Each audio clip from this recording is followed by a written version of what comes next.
much of a hit is this going to be on LeBron's legacy if this squad doesn't make the postseason? Oh, it's going to be a hit. Make no mistake about it. It matters. And here is the reason why. You go to 8 straight NBA Finals in an Eastern Conference that has been notoriously weaker up until this year. In the first year you go out to the West, you lose. You don't even make the playoffs. You go from going to 8 straight NBA Finals to not making the playoffs the second you go into a tougher conference. I don't see how you get around that if you're LeBron James. When he signed with the Lakers, he'd have put that out there. I swear we're going to be in the playoffs next year. We would be like, what? That's all you're promising? Yeah, it was a given they would be in the playoffs. And it lets you know how bad things are. LeBron went so far backwards in the views and in the opinion of so many Laker fans. You know when you could see it? When he passed Jordan on the scoring list. And there was a golf clap. The concern with LeBron is, are they going to be able to win a championship, put a championship team around him? And right now, it's highly unlikely, more so than probable, after year one.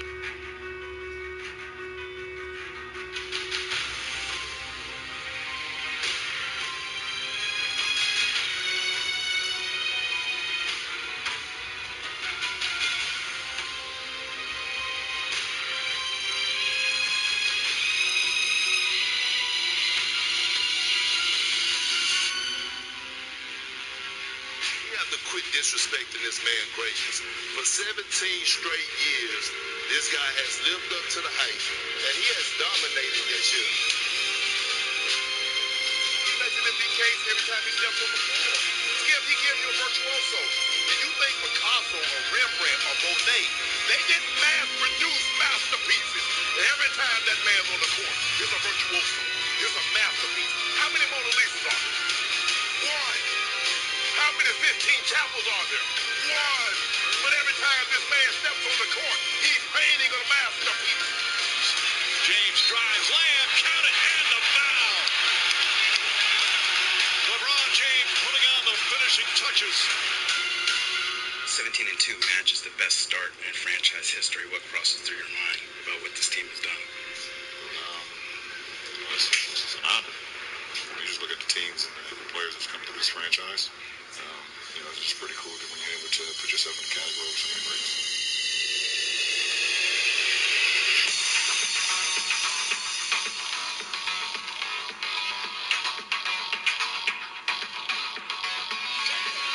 Shoot block to LeBron! Out of bounds, slam it with 2, throw it down.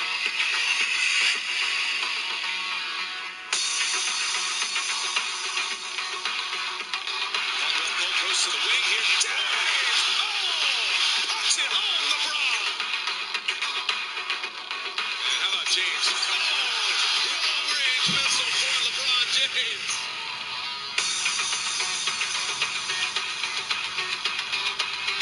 What a beautiful pass.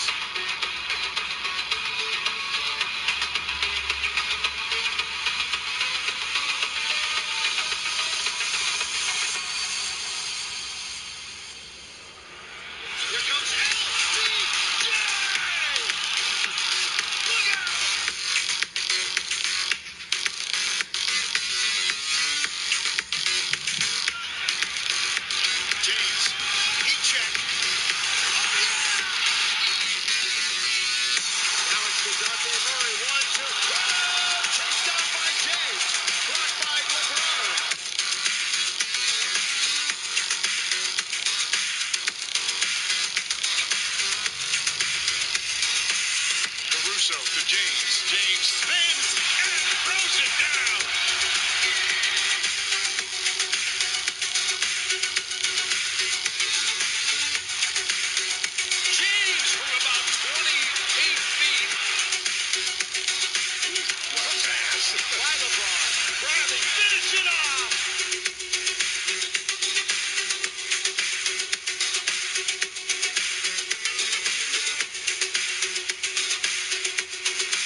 watch him play.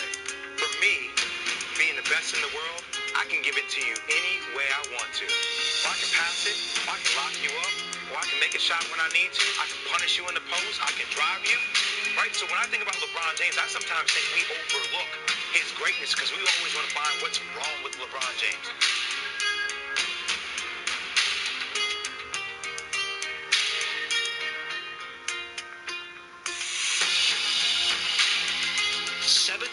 Year, often injury, changing positions, leading the NBA in assists, finally getting a teammate in LA worthy of him.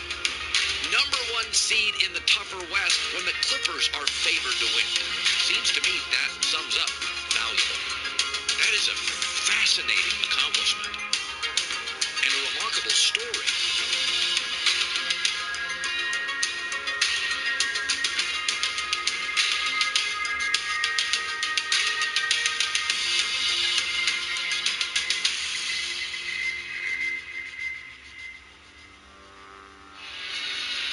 Still the discussion ongoing here.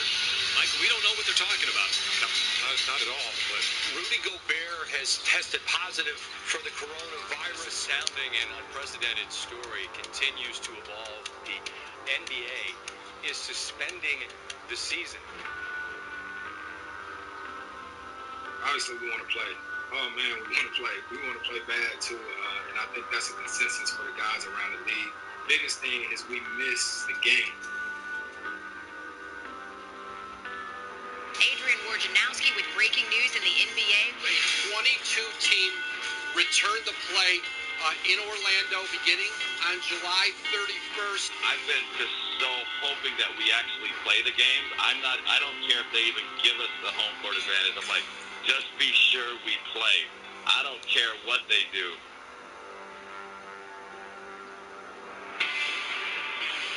Take the Clippers to handle the Lakers. They've got 4 guys to throw at LeBron. I think they're a much better team. And I think the Lakers at this point, all their flaws will be noticeable. They can't defend the 3. They don't hit it. They don't have a ton of depth. I love Los Angeles, but you know the Clippers are coming, okay?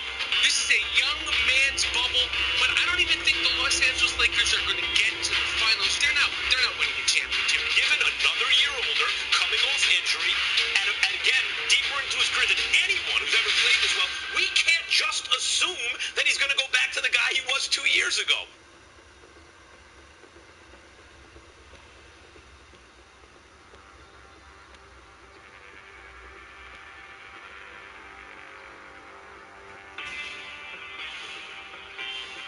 The Portland Trail Blazers win tonight. They're going to sweep the Lakers. Sweep. The head fake and LeBron didn't even bite.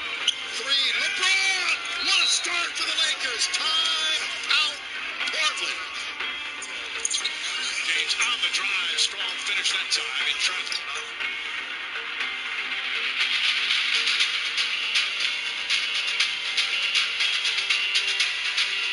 At the other end, blocked by James.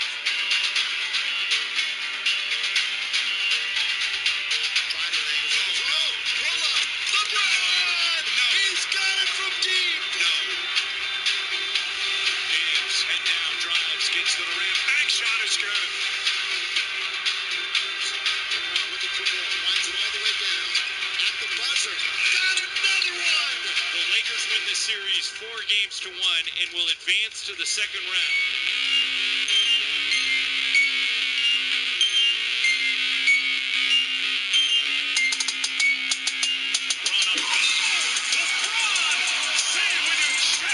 Here's LeBron down the middle, lays it up and in. Swatted out of bounds by James. Turnover problems for Houston, and then this is where the Lakers are great. Here's LeBron James. Yeah, motherfuckers.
Bruh, super lit. What up, Celery? Super lit.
Yeah, Big Baby. Hey, yeah, let's go. My bad, I wasn't even looking. My bad. Let's go. Salute, bro. Salute, bro. Salute. Let's go, bro. Let's fucking go. Hey, yo, 17 likes for this motherfucking stream. Get this stream up to 17 likes. I was tweeting it out right now.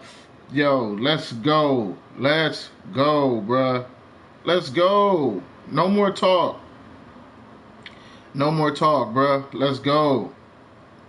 5, 6, 7, 8, 9, 10, 11, 12, 13, 14, 15, 16, 17. Let's go, bruh. Let's go, Big Baby. I saw your reaction last night, bruh. Hell yeah. Cheers to you, bro. I saw your reaction last night. Man, you dropped a tear for everybody, bruh. You dropped a tear for everybody, bruh. Facts.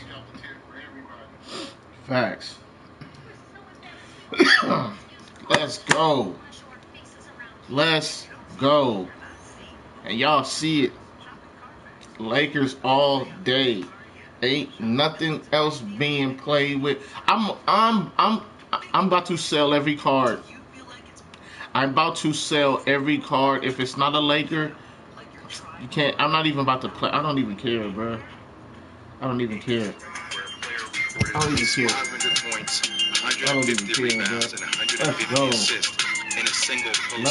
go.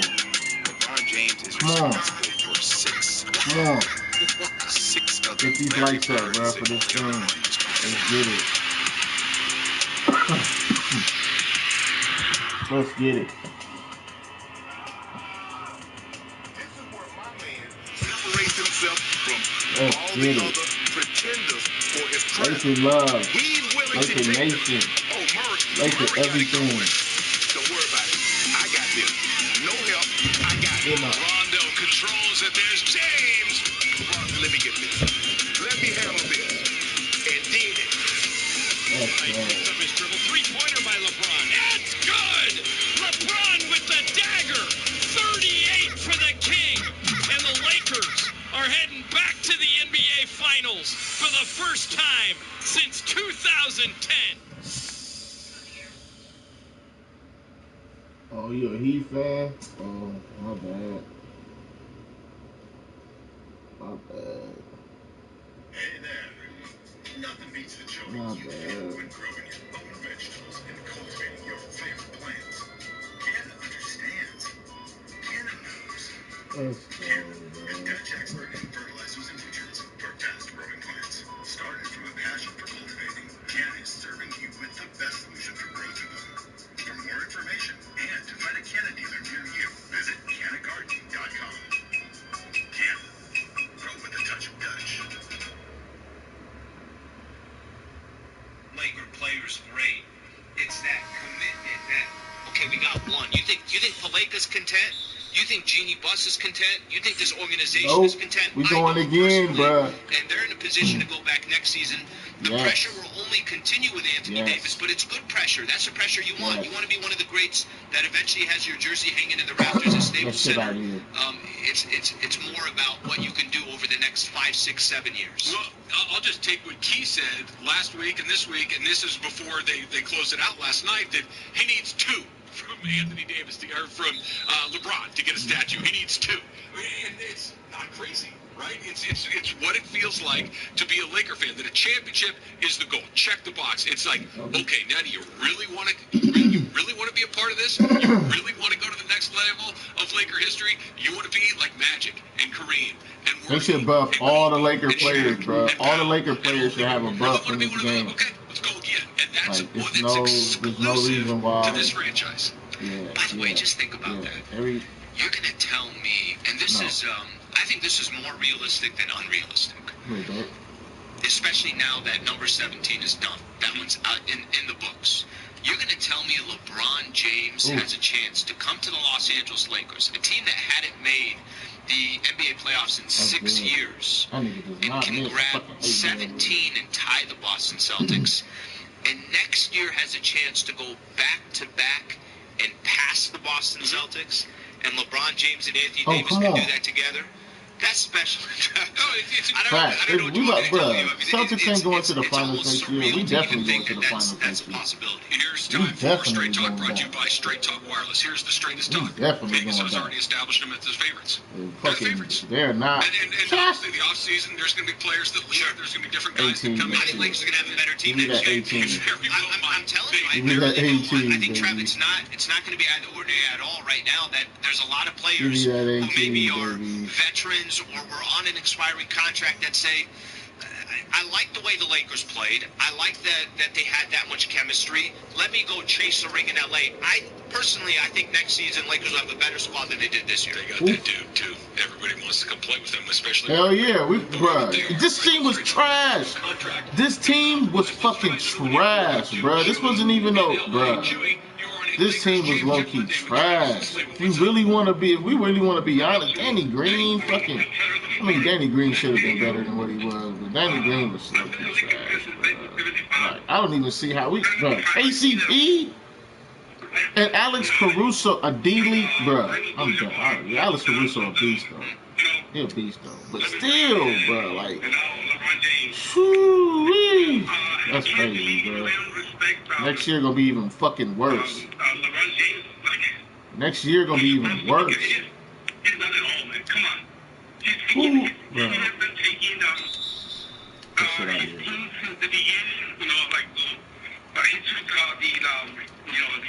He took the Cavs, Chewy. He was taking the Cavs, right, to a team that probably should have gone. You know, Travis, appreciate you calling in, Chewy. It is kind of funny, man. Look at the teams he was taking to the NBA Finals back in the days, right? Look at the teams that he was getting to the NBA Finals, or just postseason and everything else. And then I do like when Laker fans take a quick step back and say, just appreciate the greatness, because you just never know when you're going to get this opportunity to see a player like this again.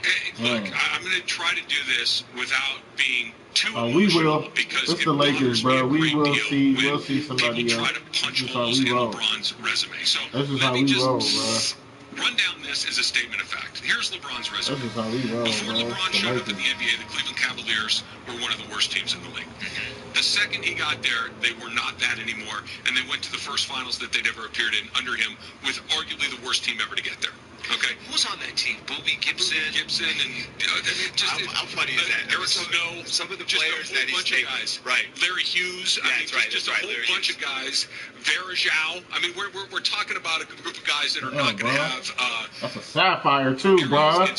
That's a sapphire locking him up low key. He leaves. And my nigga Will. Bro. Oh wow. Oh wow. Who does have a culture? Who does win? But he goes 4 for 4 there. He goes 4 for 4 and wins 2 championships and 2 NBA Finals MVPs. Okay, he decides that he wants to go back home. The second he gets back, Byron Scott. Oh, come on, baby, let's go. 4 times. They win their 17 likes. 17 likes. Get it up. Get it up. Oh, get that shit out of here. Get that shit out of here. Wilkes. Byron. Ooh. Oh, where you going? Coop. This nigga Coop ran away from the ball. The supporting cast, a lot of young players now ready, right? You can call them young, I want to call them bad. Okay? They were very good. Lonzo Ball's not a very good NBA player. He's not. You know, Josh Hart is okay, but he's just a role guy. We'll see. Josh Hart and Lonzo was good. A pretty good player. But and then in the next year here, he wins an NBA championship. If you feels in what I just said, good for you, man. Because you're one of those guys that doesn't like ice cream and rainbows. Oh, wow, no foul. You're finding things that are wonderful and finding reasons to hate them. You have a problem. Go lay down on a couch and talk to somebody about why you don't like nice things. Because that is a very nice thing. That's a great way to put it. Ice cream and puppies. That's a good way to put it. And listen, Trav, you know, the one thing I will say with LeBron and getting a chance all season long in the last couple years to watch him, this is greatness. Wow. This is somebody on every Come single night. You on. want him to drop 30 for you, he'll drop 30.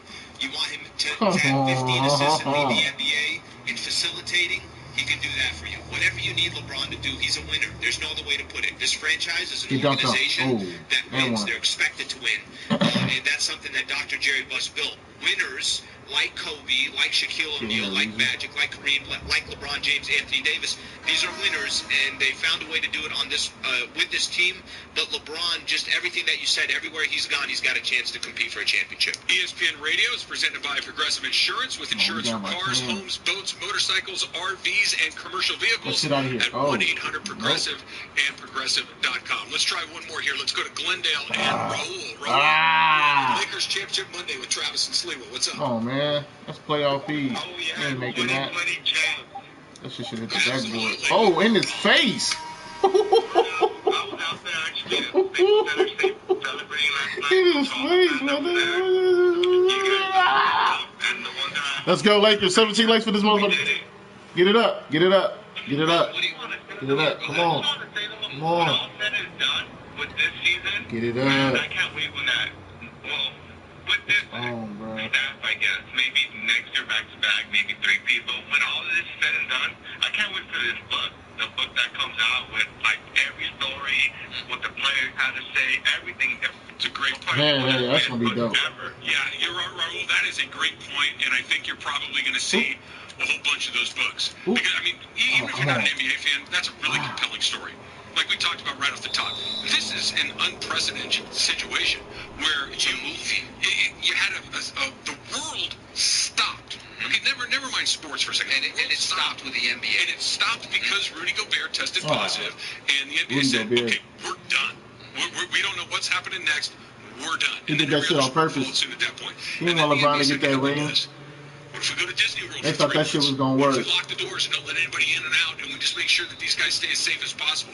Well, that will stop what the fuck happened to It's extraordinary. There will absolutely be some books about that. More your phone calls, 877-710-ESPN. We'll get to those coming up in just a bit. Plus, Alan, when we come back, I want to talk about Frank Vogel and his role in this championship, because I thought he got badly disrespected on TV last night. I want to talk about that. That's coming up on a Lakers championship Monday on 710. He been getting disrespected, period, bro. That shit crazy, bro. Is your vehicle due for service? Head into your neighborhood Valvoline Instant Oil Change. He been getting disrespected, period. Oil change. For over 30 years, give my boy Valvoline some provided quick and respect, man. convenient automotive maintenance services for busy people. And Rob. No dragging kids. And give my boy Rob some respect. And Genie. Stay in your car nice and safe while the a whole Laker Nation as a label and a motherfucking crew. Oil changes, tire rotations, transmission care, and more. Just pull up, drive in, and drive out all in less than 15 minutes.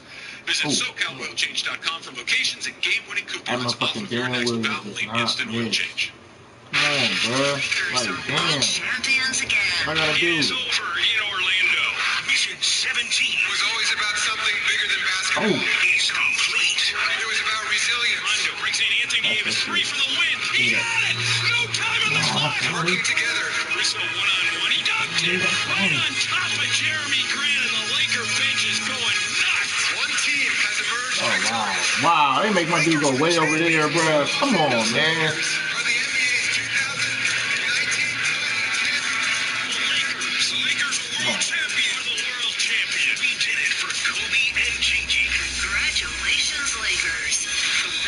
Instant Oil Change, home of the 15-minute drive-through oil change. Visit SoCalOilChange.com for locations and coupons. We've been through a lot. I'm so damn proud of this team. 710 ESPN. World champion! We are your Lakers championship station. I saved big money with the Progressive Home and Auto Bundle, so I finally bought that new set of golf clubs. Watch out, fairway. Here I come. This is not a real testimonial. Sure, customers customers can save big with Progressive, but your other expenses won't just disappear. Are those gloves going to help you when the hot water heater dies? Also, it sounds like your money is better spent on golf lessons. Talk to him, pal. Shoot the course record. No, talk to him. Maybe time for a reality check. Progressive Casualty Insurance Company and affiliates. Hi, Rams fans. This is Eric Dickerson, LA's official ambassador. Our game day beach is big, and there's no better way to watch the Rams than with an ice-cold Corona Extra and a lime. So, add some Corona to your shopping list. Grab some on the way home from work.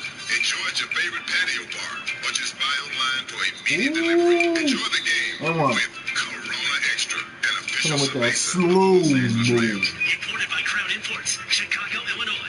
Please enjoy responsibly. Howdy, neighbors. Hi, Gary. Have you guys seen Audie's 30-year fixed mortgage rate? No. Are they good? Good. They're great. Today, that 30-year fixed is 2.25%, 2.413 APR.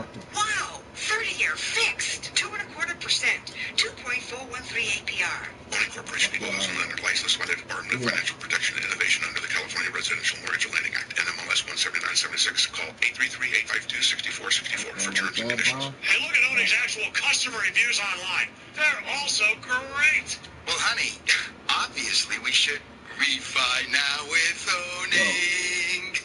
For today's 30-year fixed, 2.25%, 2.413 APR. Yep, we just need to call 8555-OWNING. That's 8555-OWNING. Or go online to owning. Hey. The cash, boy. Nice.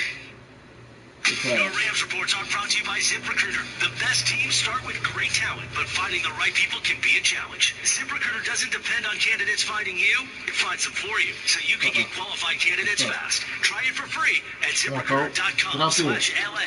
What's on? Oh, shit. Told you trying to... Damn. All right. You got chill, bro. Ooh. Got the angle on me.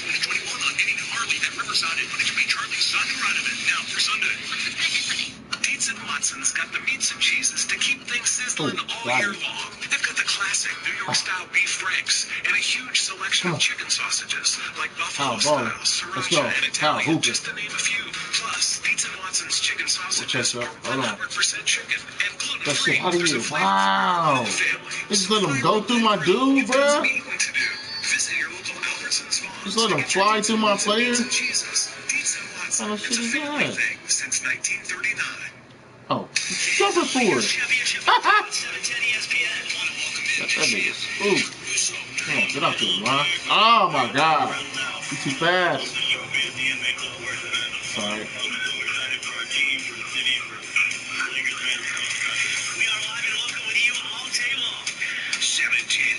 Got you.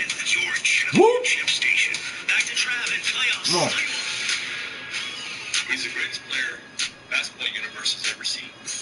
Oh, I fucked up. I fucked up big time. So you're around him every day, coaching him.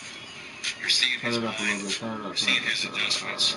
Seeing the way he leads the group. You think you know, you don't know. And it's just been a remarkable experience coaching him. You know, seeing him take this group that come on. was not in the playoffs last year. The roster was put together overnight. No. And just taking the group and leading us. Come on, man. What the fuck was that? That's the magic. Ah.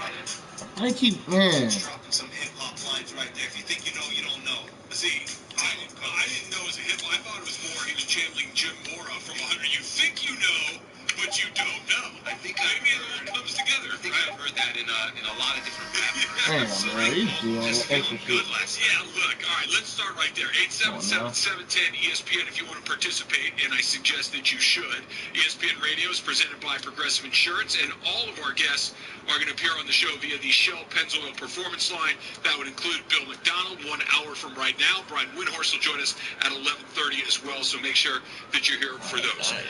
Frank Vogt, there was a moment in the second half last night that during the telecast, Mark Jackson, let me back up a little bit. Jeff Van Gundy said that he had done an amazing job and he had a very difficult job. He talking about that Mark Jackson shit. Yeah, he kind of took a little jab at him. I get what he was going for. I don't think it was done intentionally to be disrespectful, but it was this idea that anybody wins a championship without great players is silly. Okay, you don't. It almost, once in a blue moon, like the Pistons a few years ago, you'll get in a team that's just really good, has a bunch of really good guys, but no extra. There's no Isaiah Thomas on that team, right? There was no one of those guys. But it's such a outlier. Like, yeah, it's almost never happens, especially in basketball. It almost never happens. You have Larry Bird or Magic Johnson or Hakeem or Shaq or Kobe or LeBron or Tim Duncan or Steph Curry. You've got guys like that on your team. Right. This idea that that Frank Vogel just showed up, cracked his knuckles, opened the bag ball or the ball bag, and said, "All right, fellas, go win a championship." That's ridiculous. Did you watch how they played defense last night, Mark Jackson? Did you watch the way that they went about their business night in and night out? This was not just I'm going to sit back and cross my legs and do nothing. I'm not saying it was the most complicated coaching job in the history of the NBA, but when the bar is win a championship. Come on, bro. They just let Magic stop. Bro, that's crazy. Oh, by the way, here's the tragic death of 2K. the most popular player in the history of the organization. We're going to drop that on you, too. To say that it wasn't difficult was deeply disrespectful. It's BS, to be honest with you. It 100% is disrespectful. That's why, I try, Travis, I try not to pay too much attention when I hear things like that, because here's a head coach who, by the way, the entire series, or the entire season, if you ever just really take some time to listen to Frank Vogel, he doesn't care if he's getting any compliments. He really doesn't. He's a selfless guy. He's one of those guys that keeps trying to say the right thing and say, at the end of the day, it's about the team. That's all I care about is the team. He deserves credit for this championship. He's also wasn't the first option for the Los Angeles Lakers. He also came in understanding, coming in out of Orlando where they were incredibly unsuccessful. He came to an organization where you're either putting up championship number 17 or everybody's going to be saying, are you the right coach?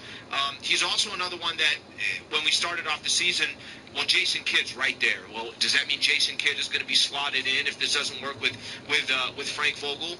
Coach, by the way, during the postseason, made adjustments and didn't care what anybody else thought. Game 6 of the NBA Finals, Alex Caruso was a starter last night. There were moments in the playoffs. Dwight Howard, JaVale McGee didn't see the court. I mean, he did whatever he felt was the right thing. Markieff Morris got some starts. That's a coach that wasn't worried about what you thought about him. All he cared about was the result. Think about it. The easiest thing to do when you're the coach of the best team, which they are, is to we're going to leave it like this. This works. We win a whole bunch more than we lose.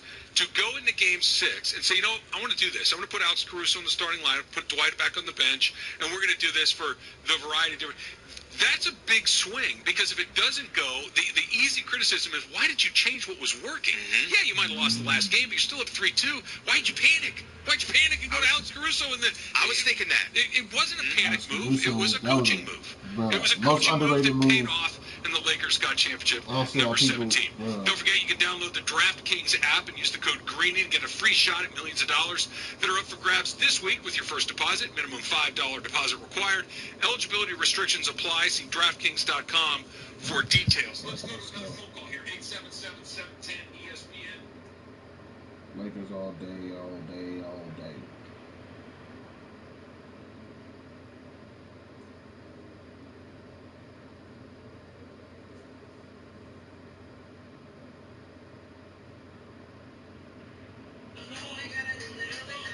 Lakers all day, all day, all day.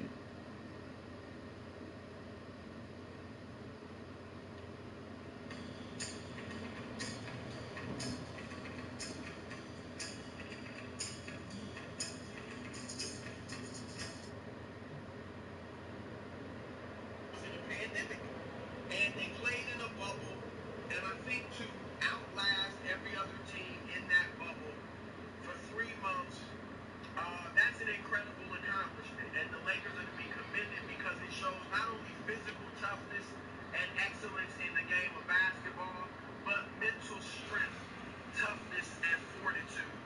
And so, I'm moving to Los Angeles. I am a Laker. I am definitely a Laker. I feel it. And I'm happy as hell to be one. I'm at a point now where I know what I'm here for, and I'm just trying to use, my knowledge and use my position of power to be able to influence.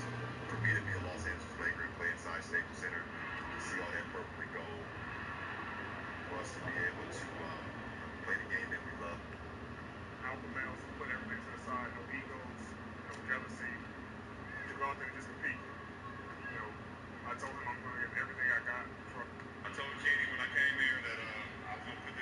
franchise back in a position where it belongs. Her late great father did it for so many years, and she just took it on after that. And for me to be a part of such a historical franchise is it's an unbelievable feeling. Not only for myself, but for my teammates, for the organization, for the coaches, for the trainers, everybody that's here. We just want our respect. Rob wants his respect. Coach Vogel wants his respect. Our organization wants their respect. Laker Nation wants their respect. Nice. And I want my damn respect too. Hey, Stephen A. This title run started 1 year ago. Is this LeBron's most challenging title? I would say yes, but it's not because of what transpired on the basketball court. Obviously, it extends far beyond that. When you consider the conditions under which these guys had to deal with, to have the season halted, to take a 4-month hiatus, to come back when guys, even his team in the Los Angeles Clippers, voted not to come back, then to be in the bubble, and then to have the shooting in Kenosha, Wisconsin take place. And prior to that, obviously, Breonna Taylor was on everybody's mind. George Floyd was on everybody's mind. And then you wondered whether or not the season was going to be ongoing. And then they had those meetings, and guys were talking about how, you know what, the hell with it. Essentially, you know what, if the season needs to be halted, it needs to be halted. And you had all of that stuff going on to continue to thrive the way that he thrived, to perform the way that he performed, to be as dominant as he was throughout these playoffs. He clearly put the world on notice that the Greek freak Giannis Antetokounmpo did not deserve to be the league MVP. He deserved it. He got my vote. I was one of the 16 people that voted for him. Others voted against him. But also he came into the playoffs and took Portland out in 5. Obviously did what he needed to do against Houston. Ultimately did what he needed to do against Denver. And then obviously, of course, the Miami Heat in the NBA Finals. He was absolutely sensational. He had, what he's averaged, 29, 11, and 8 in the finals. Was shooting 59% from the field, 41.7% from three-point range. That's nothing short of sensational. And when you consider all the things that were going on to distract folks from actually playing basketball, but yet and still we saw the high level of competition that we witnessed from these guys going against each other, knowing that if you lost, you get to go home, which most of them said they wanted to do anyway, yet when they got on the court, they didn't play like it. We had some very scintillating basketball over the last 3 months or so. It was high-end competition, and at the end of the day, the king was crowned, and it happened to be LeBron James yet again. You got to tip your cap to him. He's worthy of NBA Finals MVP, and I think that because of all the conditions and everything that came with it, I think a legitimate argument can be made that this was the toughest one. And you're making it. I co-sign everything you said, but I would not call this his most difficult championship. First of all, if the best player in the world is playing with another, which LeBron is playing with another top 5 MVP caliber player in the history of basketball, that team almost always wins the championship. That's the first thing. That's what LeBron had. And Pelinka deserves a lot of credit. I was highly critical of some of the moves he made in the offseason. They worked out. They found diamonds in the rough. They put the right team together. Secondly, if everyone is playing under the same circumstances, then it's not harder in that sense for anyone, since it's harder for everyone, right? So that balances out. I understand it's more taxing for everyone involved, but it doesn't make it more difficult to win the championship because everyone's dealing with those circumstances. Second thing. Third thing, when LeBron James played the 73-win Warrior team and came back down 3-1, I don't want to hear about Draymond Green got suspended. LeBron kind of instigated that. Good for him. He was smart, stuck out his leg and goaded him, knowing that one more tech would be all it took. Coming back against the 73-win team, which was about to be crowned the greatest basketball team ever, on the road, when defensively you didn't give up a field goal, a point in the last almost 5 minutes of the game to the greatest half-court offense ever. When LeBron iced the game on the free throw line, which he'd been, criticized for, he doesn't want to take those last second free throws. That was the greatest, most difficult championship of LeBron James' amazing career, because he's had several of them that could be in this category. I'll say this. They went 4-1, 4-1, 4-1 against the West. 4-2 against the Eastern Conference opponent. Remember all those seasons we were all saying, man, if LeBron was in the West, it wouldn't be this easy. And look, the Warriors obviously weren't around this year because of all the injuries and some defections. Ain't gonna be around next year either, man. They need a center. Nuggets look pretty good against the Clippers. They need a center and they need a power. Well, they got Draymond Green, but shit, I'll be getting rid of him. Nah, probably not. Don't have to. Man, I don't know. I don't know what the fuck they're gonna do.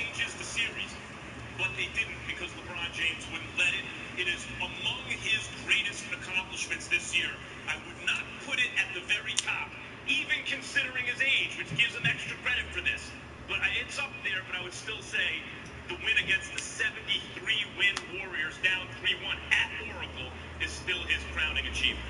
Well, I think it's a matter of opinion, obviously. We have an opinionated show. We get all of that. But I think that a legitimate argument can be made on both ends. My what's going on, bro? is, and I've been consistent on this, I thought it was a stimulus package that was handed to You LeBron quitting, James by bro? the Like, NBA when Draymond Green got suspended for that Game 5. Keep in mind, you can just quit the game, bro. You don't get no penalty. It's okay. Game 4 in Cleveland and were down 3-1 as a result and heading back to the Oracle. When they headed back to the Oracle and they had to go without Draymond Green, then the back spasms from Andre Iguodala kicked in that game. Andrew Bogut got hurt that game. And on top of it all, Steph Curry wasn't healthy.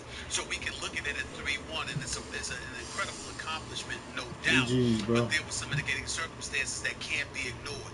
Then when you combine that with what they had to go through here and how you had such disruption, some people not wanting to play, folks arguing with one another, dudes wanting to go home, worried about people violating the bubble, wondering whether or not there was going to be a positive test and all of this other stuff because of the coronavirus pandemic. Again, it's not just about what you do on the court, it's what leads to you getting on the court as well. Those obstacles, those distractions is what I think makes it a bit tougher in my estimation. And that's why I give credit where credit is due. Thanks for watching ESPN on YouTube. For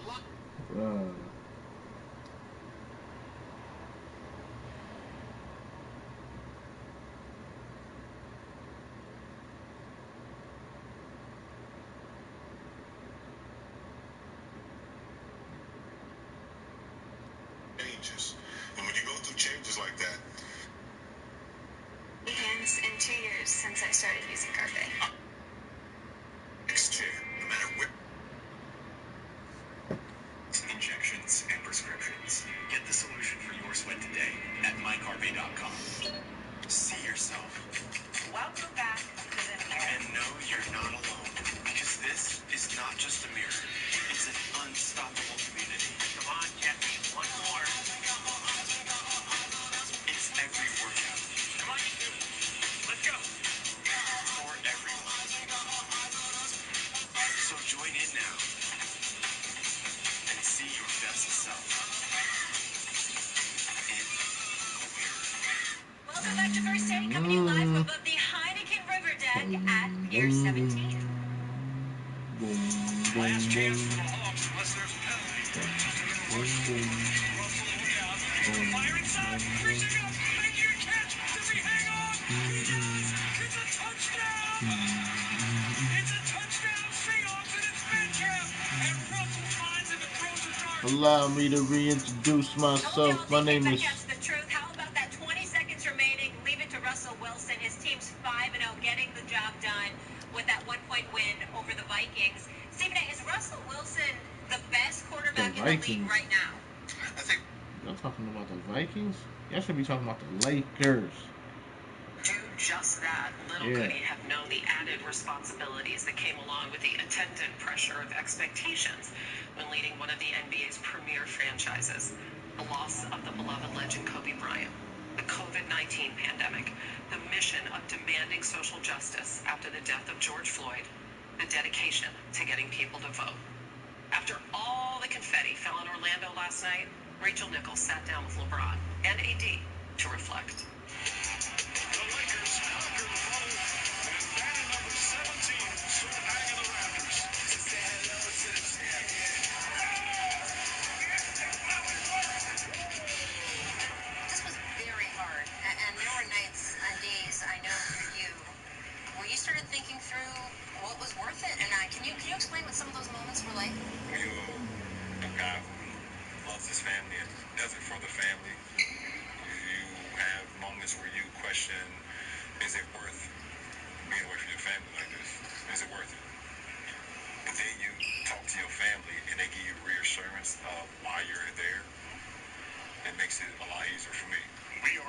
family, entire team, and we always talked about this would be even more worth it to win a championship. We're here, we're sacrificing for a little over 3 months, and now we. These kids, I see your daughter running around behind you right now.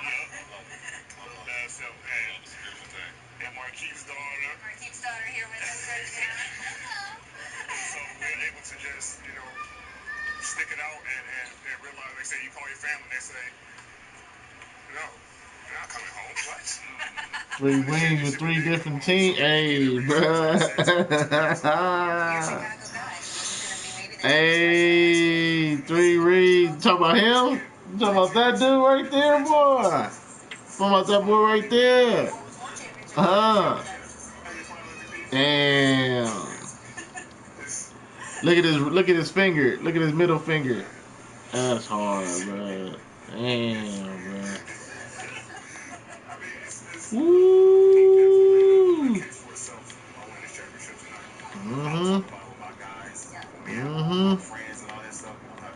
Yes, sir. Diesel. Trevor. Damn. I'm sitting here.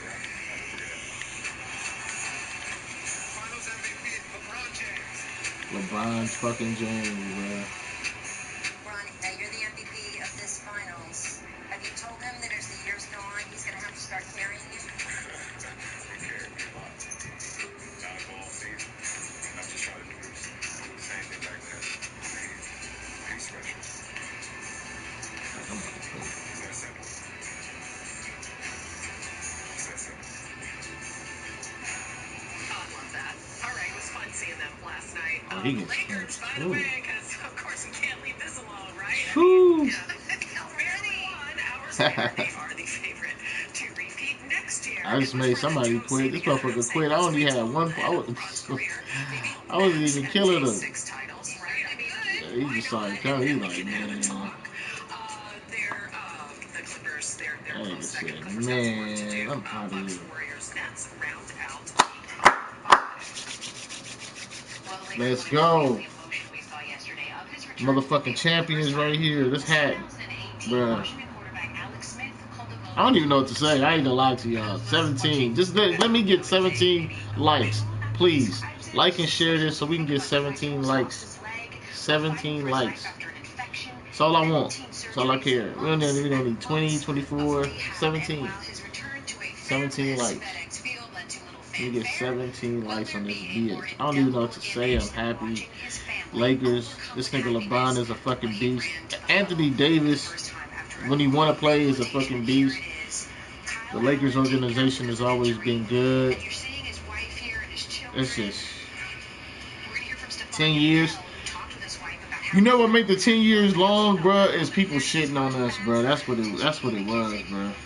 Fucking Sports Center era, ESPN era.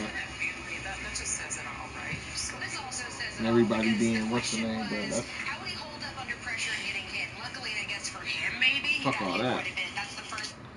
Come on, come back to the, let's go back to the, man, they tripping, bruh. Fuck it.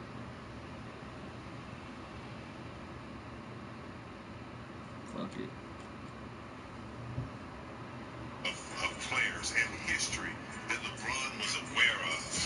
And he knew coming here after Kobe that he had some big shoes to fill. We can go back to Elgin Baylor all the way through Kobe to LeBron. And this franchise, to him, I think probably, I don't know which one means the most to him, but I would think playing for this franchise, doing it in year 2, AD's first year, and doing it after the Mamba is a big achievement. And like I said, year 17, and I think Ali summed up the journey extremely well. Big Game touched on it as well. When you think of the legacy and the tradition of the Los Angeles Lakers, ranging from Magic and himself, he always leave himself out the equation. I'm not going to let you do that. Stop doing that. One of the greatest players ever. I felt like this was it. This is like the last thing that you needed to see to put him at that same table. People always said, who's the greatest player ever? Whether it's Michael Jordan, whether it's Kareem, whoever. LeBron is at that table. Oh, He's yeah, you one of gotta the put best, LeBron if up there, not the too. best, all-around basketball player I've ever You seen. gotta put LeBron up there, Hands down. too.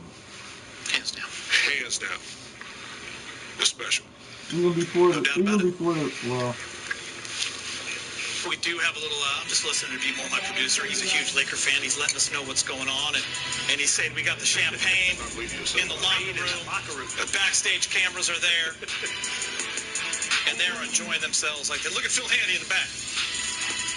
Oh, AD just in the middle. JaVale having a good time. Back to Orlando. Rob Pelinka is now speaking with Mike. All right, there he is, Rob Pelinka, NBA champion. And the first thing that I think of, Rob, in this instance is your incredibly tight friendship with Kobe over all those years. I know it was Mamba on 3 the whole time after the tragedy. Just what does it mean to you to be able to deliver this with him at the top of mind? We are the champions of the world. Of the motherfucking world, Craig. Top flight of the world, Craig. Top flight of the world, Craig. I think what we can do, as Laker Nation and as a team, is keep top flight of the world. And I think we won this championship to do that, to keep their legacy strong. We wore their jersey. We had Gianna's numbers, Kobe's jersey. He's with us in every huddle. His voice is always in my mind, in my head, guiding me. And to be able to do this in 2020, which has been a year full of so much loss and pain, we're just incredibly grateful to do this in his name and in Gianna's name to keep their legacy alive. Absolutely. Rob, the way that you orchestrated this roster with LeBron and AD, how they clicked, all of the veterans that you put around them, the two-way players, bringing Frank Vogel in. How did you see all of that coalesce and come together to get through this, as you just mentioned, incredibly unique and challenging season towards a championship? Oh, come on. It takes a community of people. We have an unbelievable basketball operations staff with the Lakers. We all work hard No together. way. No way. No way.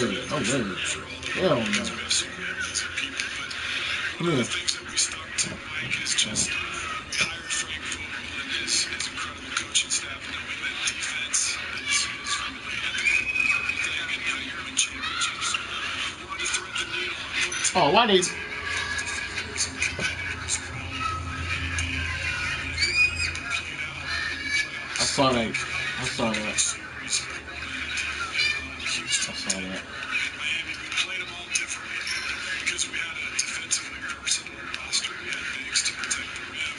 We had guys on the perimeter, and that was very intentional and definitely part of our success tonight to win the championship. Rob, what did you observe about the greatness of LeBron James, who now being in the finals 9 times in 10 years, his 4th finals MVP, just that incredible Give me that. Come on. leadership that he's shown. What have you seen being so close to the team throughout the bubble? Listen, we've had all Shit out of here. days in the bubble. That shit out of here. One of the most challenging That shit out of here. any of us have been through. And LeBron's just drive and optimism to keep us together, to keep us focused on getting to the end is unbelievable. It's part of what makes him special, not just as a basketball player, but as a human being, to draw 17 players who are together and to keep them just tight the whole time. And, I think with Jeannie Buss just kind of guiding us to always serve our guys with compassion and courage. We try to do that as a staff. We have an unbelievable staff in the bubble that really stayed together. I think that's what made it. Everything was centered on our 2 captains, LeBron Ooh, don't leave him open. Don't leave him open like he can't shoot. Kobe, huh? I think the Lakers culture, if there is defined. And last thing for you, Rob, you know what the culture of the Lakers is more than many people. Killing this nigga. He got pink diamonds and diamonds. He has pink diamonds and diamonds. All I got is sapphires and one diamond. I don't even know. I got sapphires on my team, bro. Killing this nigga. Killing him. Killing him. Killing him. He don't want it. Social injustice. I'm mixing Obviously, in. the pandemic. Cooper. Ooh. Ooh. I think that in all hard times, you have to hold on to your faith and you have to hold on to hope. And you have to hope at some point beauty will come forth from ashes. And that's what this is. This is a grace. This is a beautiful thing that happened, and it happened for Laker Nation, for our fans. We wanted to bring joy to LA. We wanted to bring something special back to our people. And this is hope. And I just couldn't be more proud to be a part of this. And just honored to be a part of this historic franchise, to win a 17th championship. There is no NBA organization in the world now that has more trophies than the Los Angeles Lakers. And to be able to say that, I know it makes Dr. Oz because that was always his goal. He moved the team west, and now we stand on top. Thank you so much for the time, Rob, and congratulations. Nigga scared. Thanks, Mike. We'll see you guys soon. Okay, thank you, Rob. This is from Vanessa Bryant. Congratulations, Uncle P. Congratulations, Lakers. Kobe was right. RP. Stay the course. Block out the noise. Kobe Bryant. Wish Kobe and Gigi were here to see this. Ron, I'll start with you. Obviously, Kobe and Gigi are always in our thoughts, as well as Vanessa and the girls, the entire Bryant family. We talk a lot about them. You just felt them throughout the entire playoff run, whether it was the score or the nuances along the way. But it's definitely. Every card in the game ain't gonna help you, bruh. I don't care what you got, who you got. It's not gonna help. Lakers. Everybody kept them. Yeah, sit down. Sit down. Yeah. Hey, hey, hey. Huddles, Mama on 3, watching the Jersey representation. Seeing the guys are saying Come that on, man, that's all. we're playing with a little extra motivation because we have to do this for the legacy of Kobe Bryant and going out and accomplishing that mission. Come on, Shaq. We knew what the specific call to action was, but seeing it done and seeing them hoist up that trophy, that's special. In every interview we do, it's brought up, and James, I often think of that day, January 26th, when I was sitting on the couch with my daughters. We were all off that day, and you called. You were the one to see it first. Nope. Didn't want to believe it. And then we Ever show no respect to Jerry West's free, bro, man. and then a few days later, That's crazy. we're all at Staples, and we're doing the game against Portland. It just seems like a lifetime ago. But Give me that. Always keeping Let's go. Always talking about doing it for Kobe is a lot of pressure as well. And these guys embraced it. And like Karan said, the ball 3 every single time. Give me that. Always talking about him. I'm proud of this Laker team. Oh, Shaq. Mismatch. For keeping it Mismatch. Yeah. Not easy. Mismatch. He out of here. He's out of here. He's out of here. He's out of here. He's out of here. He's out of here. They leave it with their franchises most of the time.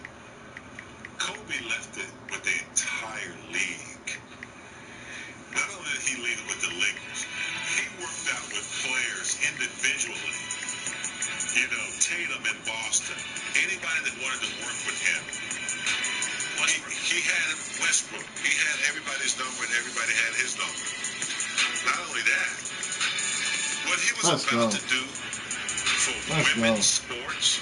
Let's go. I'm just sad that we didn't get a chance to see that. Let's go. He was going to do it through his daughter. Oh my God, he just quit with all those diamonds, bruh. Let's go. College players. Let's go. The guy won an Oscar. The smoke, man. He did it globally. Best win of the day. That was the best win of the day. But I don't think Michael Jordan that was the best win of the day. You know what I mean? He wasn't going to try to teach. Best win of but Kobe, today. he had a vision. And, it's sad that we didn't get to see the rest of it. But he left enough that lasts a lifetime, including the impact that he had on LeBron. And AD played with him when he was a young AD and in an international game. And so they understand his hard work, his discipline, and what he would say and how he thinks. That's what Kobe left us. He left a lot more, but for players who are playing the game today, they understand what it takes to win. And Allie, I know you've learned more about Kobe in the past 9 months because we've told you all the stories and you've seen all the videos, because you didn't grow up here watching him firsthand, but you did watch LeBron and AD, and you know what he meant to them. And by the way, Brandon Moore, our producer, sends you YouTube clips all the time. Yeah. If not, like, acts them out in the newsroom on the daily, which I love. But, you know, to that point, and you bring it kind of to fruition to this squad, never in a million years in our lifetime did we ever think that we would be witnessing a finals played in October. We would watch an NBA title being won in October. And to earn the title that the league fought for, that the Lakers ended up getting done, happened in an environment that really forced you to channel your inner Mamba mentality. And though no one will ever have the Mamba mentality like that man right there, so many were inspired to channel that. Because that's how you can stand as an organization, as a franchise, hoisting that trophy when it's all said and done. Because of the sacrifice, because of the blood, sweat, and tears that man did and displayed for so many years. You just thought about it all the time. We talked about it. If Kobe was here and he had to play in a bubble environment, that Mamba mentality would be out of this world. But he'd be the one to hoist that trophy because of that. Great words, and I appreciate you sharing that. I always want Brez to finish on the Kobe thoughts before we go to Coach Vogel, because you covered Kobe. But when you started to cover Kobe, you saw him go through the down years. Yeah. And then maybe being traded and all that stuff, and then come out the other side. And you always talk about him holding that trophy after the Boston win. That was the happiest you'd ever seen. You just gave me a little chills right there. Yeah, by the way, I got the Laker beat with the LA Times 1 month after Shaq was traded. So, you know, didn't really see some good basketball right away, but then they brought Phil Jackson back. And then they brought Derek Fisher back. And they got Pau Gasol in the fold in 2008. And sure enough, Kobe, slowly, surely, got not just one, but 2 championships without Shaq. And he and Shaq mended fences a long time ago. But I will always remember 10 years ago, not in October, like you said, but in June, when they beat the hated Boston Celtics 83-79. Not a well-played game. Kobe was 6 for 24, but it was by far the happiest I ever saw him on a basketball court. The iconic shot, jumped up on the scorer's table, ball outstretched in his left arm. He could not have been happier at that moment. He understood what it meant to his legacy, just like LeBron understands what this meant. Absolutely. Let's hear from Lakers head coach Frank Vogel. He's an NBA champion for the first time. He's speaking with the media. They even tried to stop us from getting a ring, bro. You didn't want to come to LA, bro. You a bum, bro. Could have had you a fucking ring, stupid. Yeah. Go chill. Go over there. Yeah. That's a tough question. You know, I mean, I think we came out of that game so strong. Back in November, October, November, whenever this year began.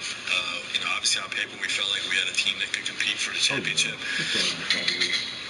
But we came out of the gate strong. We lost the first game. I think we won 17-1 after that. We started thinking about, you know, we could do something special. I think the weekend where we beat Milwaukee and the Clippers was huge for our internal confidence, you know, that we could and were going to reach our goal. And I'd say probably those 2 moments, the way we came out of the gate and that weekend before hiatus hit. Go ahead, Dan. Frank, you told me you didn't get a lot of sleep after Game 3, I think it was. What was it after Game 5? And I guess misery. I'll feel all worth it now. Yeah, losing a game in the NBA Finals is one of the worst experiences of my life. But, you know, our group, I think, collectively felt that way. And, you know, the challenge was to channel that into effort and focus and energy and enthusiasm, positive energy, into the next game. And, you know, I put a challenge on our group to be a team that's going to respond to losses all throughout the season. Try to never lose 2 games in a row. And, you know, that applied to all of these playoff series. You know, we wanted to channel that, whatever you want to call it, the misery of losing the game into the next game. And boy, did we ever tonight. I'll go. Frank, you know, obviously this roster had talent, but in a game like this where you see guys sort of take your direction, you know, you came in famous for your defensive tendencies, for guys to take your direction at that talent level and put it to effect. Is this why you decided to coach this team and come to the Lakers, even though at the time there's a lot of uncertainty around the franchise? Well, there's not uncertainty in my mind with LeBron James. And, you know, I took the job, we didn't have Anthony Davis. We didn't have really our whole team. You know, it was a different team after the fact, but I've always believed in LeBron James. You know, he's the greatest player the basketball universe has ever seen. And if you think you know, you don't know. Okay, until you're around him every day, you're coaching him, you're seeing his mind, you're seeing his adjustments, seeing the way he leads the group. If you think you know, you don't know. And it's just been a remarkable experience coaching him. And, you know, seeing him take this group that was not in the playoffs last year. The roster was put together, you know, overnight. And just taking a group and leading us to the promised land, so they say. He was terrific just the entire season leading us, and you know, I can't say enough about him. Yes, Logan. Frank, everyone talked about what a mental challenge it was going to be to win in the bubble. When did you start to recognize, you know, what kind of mental strength your team had? And did you think once you got to the bubble you had the team that was mentally strong enough to handle everything that came with it? Yeah, I've always believed in our mental toughness and our experience. You know, not just LeBron. You know, I believe Anthony Davis was destined to be a champion. And, you know, the pairing of the two of them together, you know, took us here. But the experience of the group, the IQ of the group, you know, Rondo, Danny Green, JaVale McGee haven't been there. The talent level of the other guys willing to buy into to starring in their roles. You know, we got a strong belief in this group. So, you know, when we got into the bubble, it was about focusing on the work, staying in the moment, focusing on day to day. And, you know, if there was one point, I don't know if there was really one point. I think beating Portland was a huge confidence booster for us because they were playing as well as anybody in the world. And we know what Dame Lillard is capable of. And it just built, you know, each series from that point on. Any other questions here before we toss it back to Will? Go ahead, Will. Okay, thank you. Tanya? Frank, you said twice, if you think you know, you don't know until you see it every day, what LeBron James actually is. Can you think of some moments where that come to mind that sort of describe that feeling and showed you that you didn't know until you were around him? You know, some individual moments, you know, that's tough to say. I mean, it literally happened every day. Every day we're in film and we're talking about our team. Every day I talk to him before practice or before a game. This is what I'm feeling about the team. You know, this is a direction I think we can go. I think we can, you know, move the needle some in this direction. And, you know, decisiveness is an incredible quality to have. And, you know, to have his mind and you know, be able to use him as a resource, to partner with him, how things I'm seeing on tape, believing in, you know, with his mind, to collaborate with the decisions on how to move forward with our group. It's just, I don't know if there's one or two instances that you can point to, but just every damn day in film, you know, he's leading the charge with getting our team better. And, you know, I don't think people can undervalue that.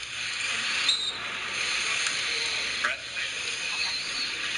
Frank, when you came in, you said the identity was going to be defense. How good or even great was your defense through the first 3 quarters? I'm so proud of that. Our guys, you know, look, you can have a talented team, even a defensive talented team.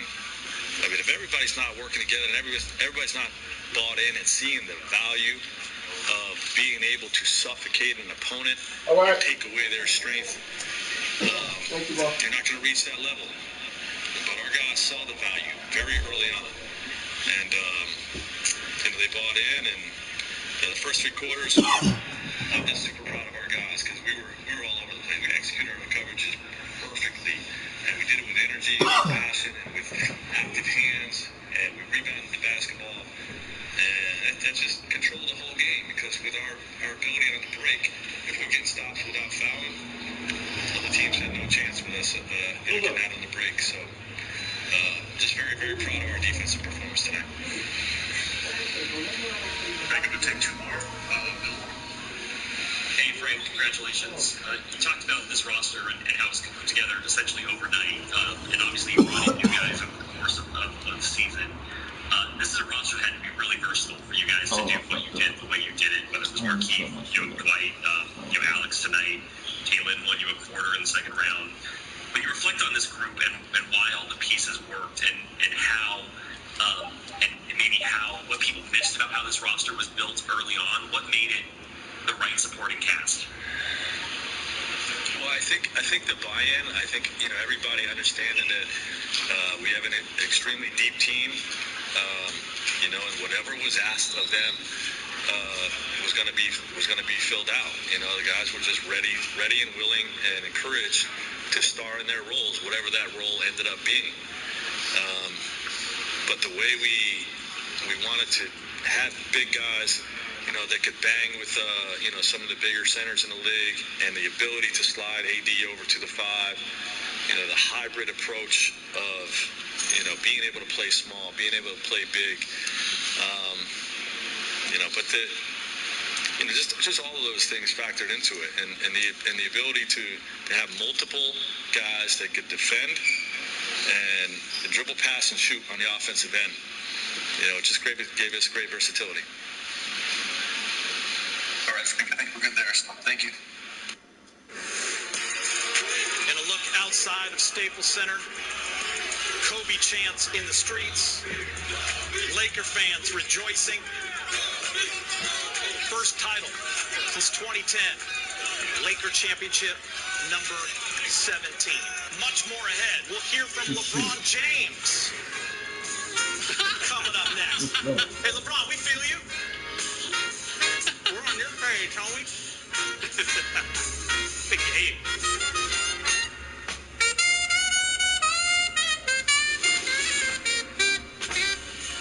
This is how you be professional. Oh, yeah. Let's go.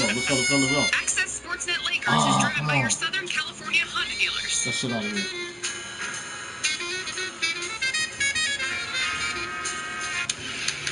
Our great country is just waiting to be explored. Whatever road you take, make sure your tires are ready to get you there safely. Right now at Midas, buy 3 Cooper tires and get 1 free. Find your tires at Midas.com.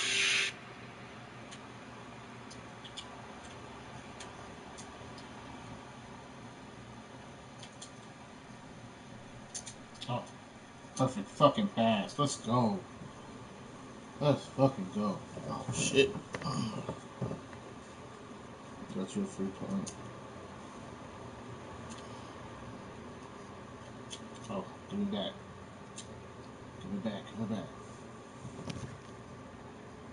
Know an outstanding educator in your community? Nominate them for a chance to be named a 2020 Spectrum Sports Marquee Educator presented by Shakey's Pizza. 2 lucky winners will receive $2,000 to help fund a brighter future for their students. Visit SpectrumEducator.com now for more information. Add a little yum if you like this whole hum. You can give your meal a kick with the pizza that you pick. You want it? We got it. You want it? We got it. Shakey's very, very yummy, yummy pizza chicken mojos. Get a medium 1-topping Shakey's Pizza. Now just $5.99 when you buy a large PCM meal deal. Shakey's, every day, every way.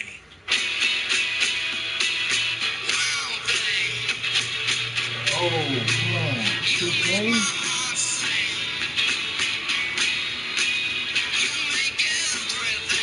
Wow. Done yet? Yeah, sorry. You sure? If you ride, you get it. Geico Motorcycle. 15 minutes could save you 15 15% or more. This is a payday bar, and there's only one thing you need to know about it. It has a truckload of peanuts surrounding sweet caramel. I mean, holy, look at all those peanuts. Best part is it helps you get through your day. Payday. Get to it. Brother's got a problem, bro. He's got a problem down there. Come on, baby. The busted ass, Achilles, bro. Oh, that's my fault. That's a roll. That's my fault.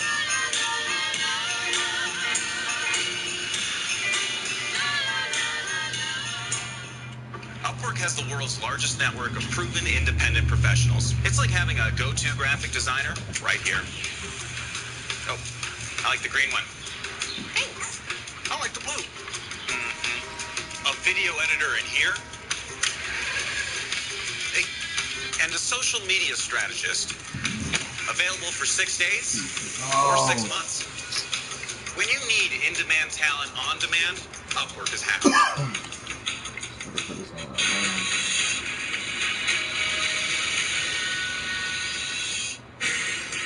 The helpful Honda assist in the game.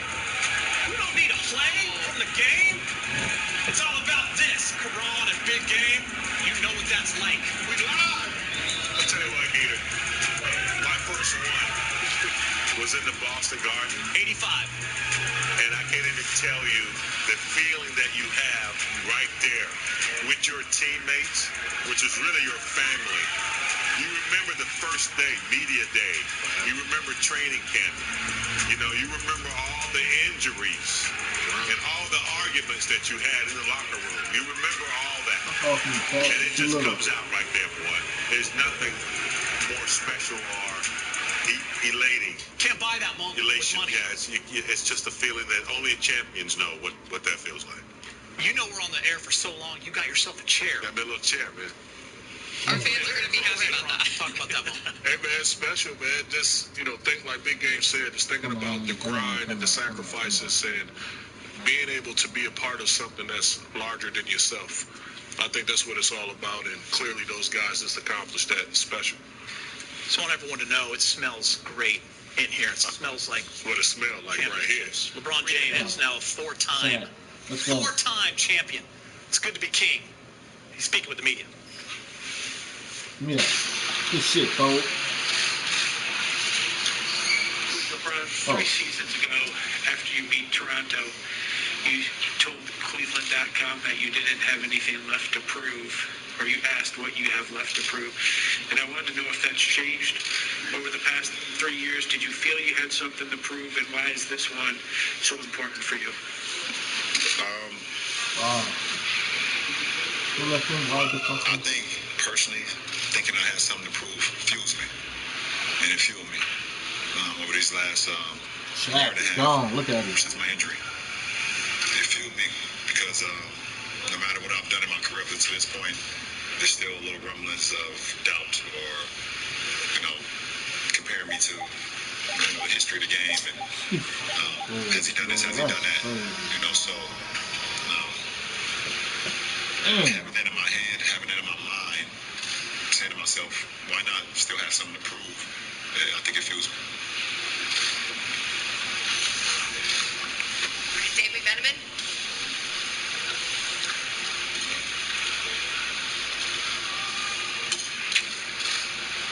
LeBron, all the circumstances surrounding this one, being in Orlando, having 4.5-month hiatus, away from family, everything going on in the country, how does that add context to this fourth ring versus the other three? I think they're all special in their own right. They all have their obstacles, things that went on throughout the course of the year, both on and off the floor. But one is not less than the other. Because when you're able to put yourself in this position to be able to win a championship, the first thing you start to think about is how much work you put in over the course of the year. How much you've sacrificed, how much you've dedicated to the game and to your craft. That's always been the most fulfilling thing for me, besides seeing my teammates as happy as they are. Let's Just go. being able to know that you can I don't give a fuck about them diamonds, pink diamonds, Andes, none of that, bro. I got rubies and stars. and then see the results. Get that shit out of here. And I think not only from a basketball player, but I from think I got 2 diamonds. everybody, whatever craft, whatever One. work space you're in, to be able to put the work in and live along the process and build along the process and then be able to see results. I think we all live for that moment. Okay, we go, Michael. Get that shit out of here.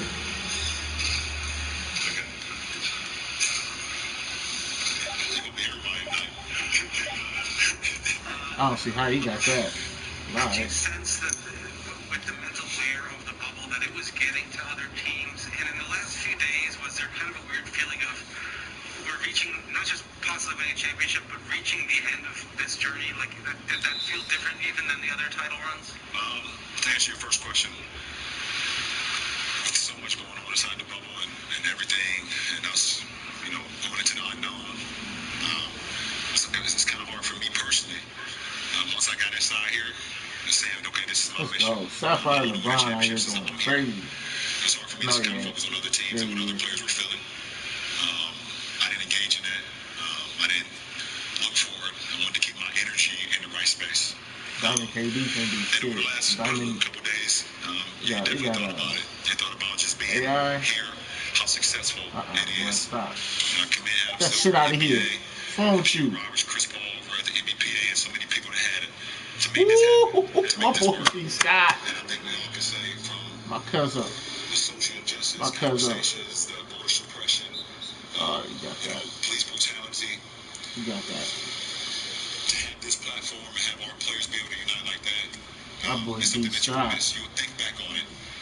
And I think one of the biggest things, put the dogs in. besides the social injustice and all the things I mentioned, we had 0 positive tests. We had 0 positive tests for as long as we were here. 90-some days, 95 days maybe for myself. Had a little calendar. Dogs in real quick. All Lakers, all day, baby. 17. Let's get 17 likes. That's a success for everybody. Oh, yes. Sad. Easy money. Easy money. What about this partnership that you have with Anthony makes it particularly special to you? I can't really explain it. Because there's certain things you just know. In any type of relationship. You kind of just feel, you just know that vibe. You have that respect. You have that drive. And sometimes you can't explain the links you with somebody, and then it's that organic. And sometimes you don't even try to explain it. Sometimes you guys ask me about my relationship with AD.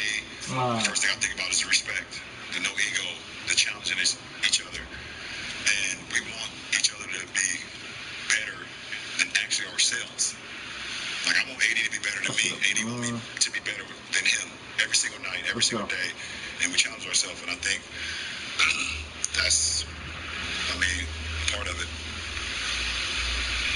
Oh, get the fuck out of here, bro. Come on, man. Hey, LeBron. Hell no.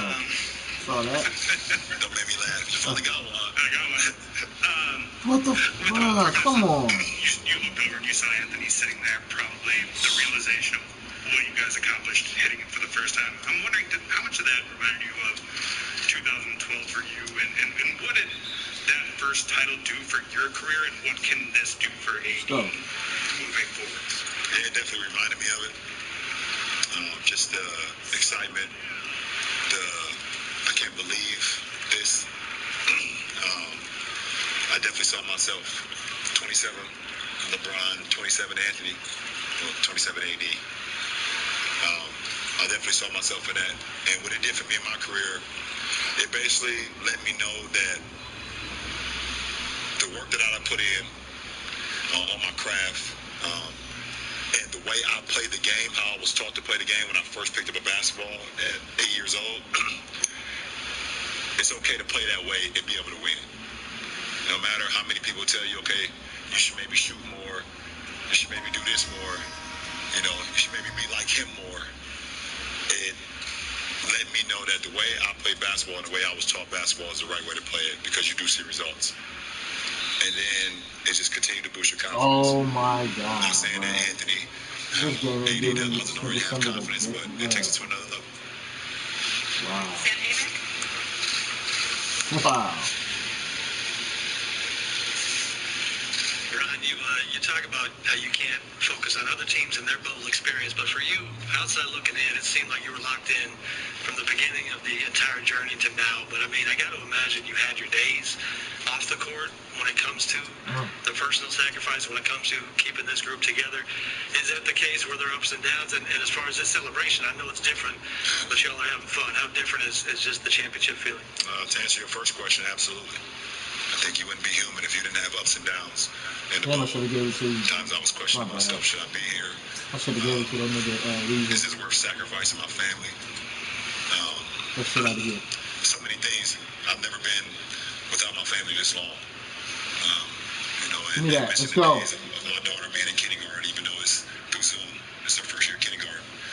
Missing my son's 16th birthday, which we all know is a big birthday if you have kids. You know, I see my middle child continue to grow and be who he is. And first of all, big time shout out to the late great Steve Jobs. Oh my! Because without him, without this journey, and without his vision, those FaceTime calls wouldn't be possible. So absolutely, I've had ups and downs throughout this whole journey. But for some odd reason, I was able to keep the main thing the main thing. And all the stuff that I talked about that I missed, they understood that too. So it made it a lot easier. Get shit out of here. To answer your second question. What? It don't matter where it is. If you win a championship, bubble, Miami. Wow, bro. You know, Golden State. This game. It doesn't matter when you get to this point. It's one of the greatest feelings in the world for a basketball player to be able to win at the highest level. Give me that. Kobe. Three difficult championships to come. Let's go. To get Cleveland historic, 3-1 deficit historic, and now this situation right here. When you look at all three of those three in particular, are there some similarities with just how difficult it was? If there's any one, or particularly this one, does it stand out from any of those other two? Well, I mean, I can't sit here and say that one is more challenging than the other, or one is more difficult than the other. I can just say that I've never won with this atmosphere, with this. None of us, we've never been a part of this. And if you've been here throughout the start, I mean, we got here July 9th. Our club got here July 9th. And it's October, what? So I don't even, October 11th now. So this was very challenging and difficult. And they play with your mind, play with your body. You away from some of the things that you're so accustomed to make you be the professional that you are. So this is right up there. Oh, good shit. And I heard some rumblings from people that's not in the bubble. That you don't have to travel. This, whatever people just doubting what goes on in here. This is right up there with one of the greatest accomplishments I have. Last couple on your end. All right, thank you. Tanya, go ahead. Get shit out of here, nigga.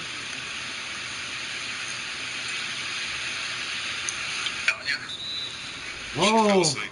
She's in law school now, so she probably fell asleep studying all night. We're gonna hold on Tanya and see Elborn, please. Hey LeBron, when you signed with the Lakers, it was a really young team. As a franchise, probably felt a long ways away from this moment. Over the course of that first year, kind of Magic stepping down and everything that went into kind of your start here, was there ever a moment where your mind wandered or you started to feel like maybe the hill would be too high or hard to climb to get back to this point in LA? Or if not, how did you know, or what gave you faith that you guys would get here? What gave me faith is that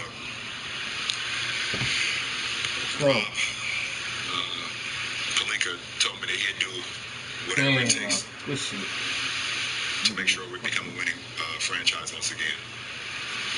Obviously, championships are not promised, and I don't expect that. But he said he'd do whatever it takes to make this franchise, whatever personnel makes he needs to make, whatever changes we need to make, anything for our organization. He would do it because he wanted to win just as much. 3 seconds? Oh my God.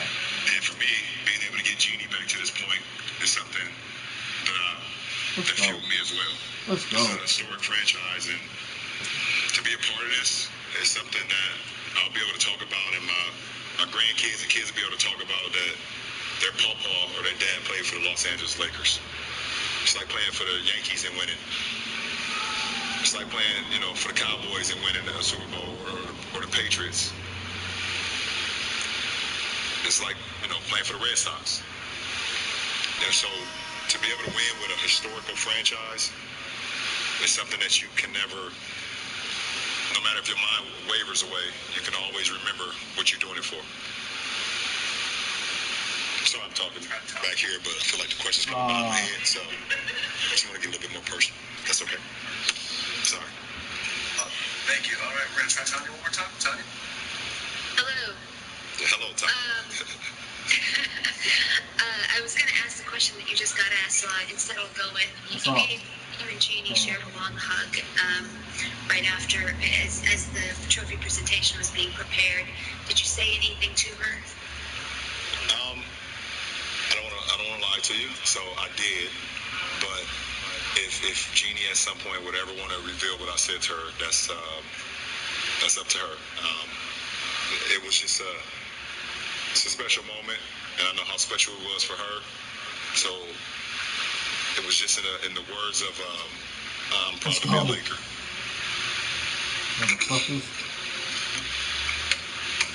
Good on mine. Thank you.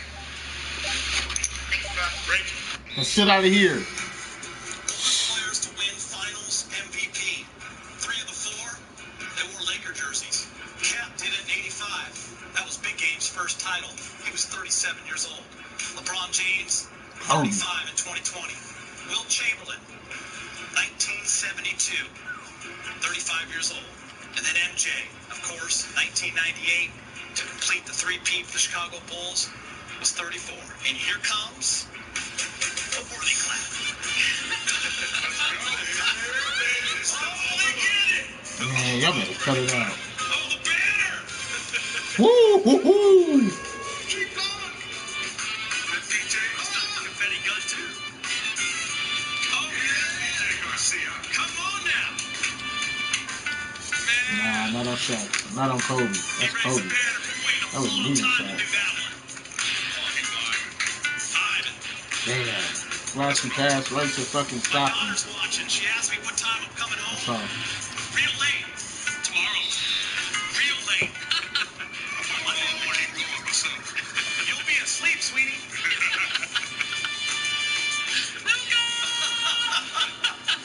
Good Millie. Go to bed.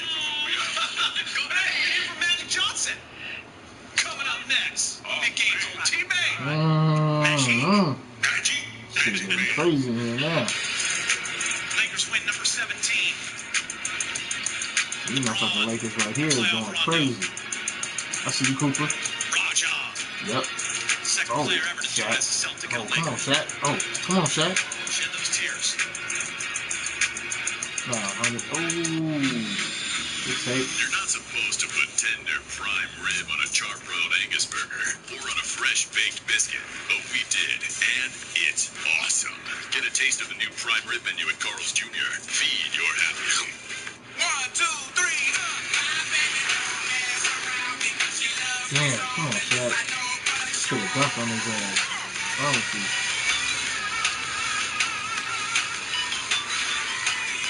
Hell no. Shaq. Saw the right one, though. Or you can get $1,500 factory cash back. We make it easy. Toyota, let's go places. I got this mountain bike for only $11. Dealdash.com, the fair and honest bidding site. An iPad worth $505 was sold for less than $24. A PlayStation 4 for less than $16, and a Schultz 4K television for less than $2. I want these blue. Nobody's beating this team. I don't give a fuck who you have. You're not beating this motherfucking team. I don't give a fuck. You better be a supreme top player, Sweat. Bro, you better be doing. What's up, Go? They not beating this team, bro. Shout out. Yo. Share this for me, Go. I'm trying to get 17 likes. 17 likes. Come on, bro. 17 for the 17, bro. 17 for the 17. Let's get it. Ain't nobody beating me with this motherfucking squad. I don't give a fuck who you got. Yeah, you got KD, you got Iverson. What the fuck? These niggas ain't doing nothing. These niggas ain't doing nothing. What's up? Nigga pow, nigga. Pow pow. Nigga pow pow. Nigga pow pow. Nigga pow pow. Pow pow. Go sit down. Go sit down somewhere. Quit this game, bro. It's over. I'm getting hyped now. It's fourth quarter too. Let's go. I shouldn't even be in this game. Yeah, by now. I shouldn't even be in this game. Never see myself standing in line at a bank again. Get your own NetSpend prepaid MasterCard with direct deposit.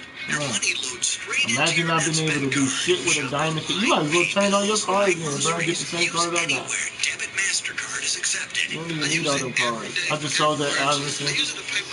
It's not a credit card. It's convenient, and you can even earn payback rewards on many of your purchases. That's money right back into your card account. From eating at major restaurants to sending my mom flowers, I get cash back. Because this is not a credit card. With NetSpend, you pay no interest fees, late fees, or activation fees. There's no credit check to get started, and no cost to order. I use my NetSpend card for everything.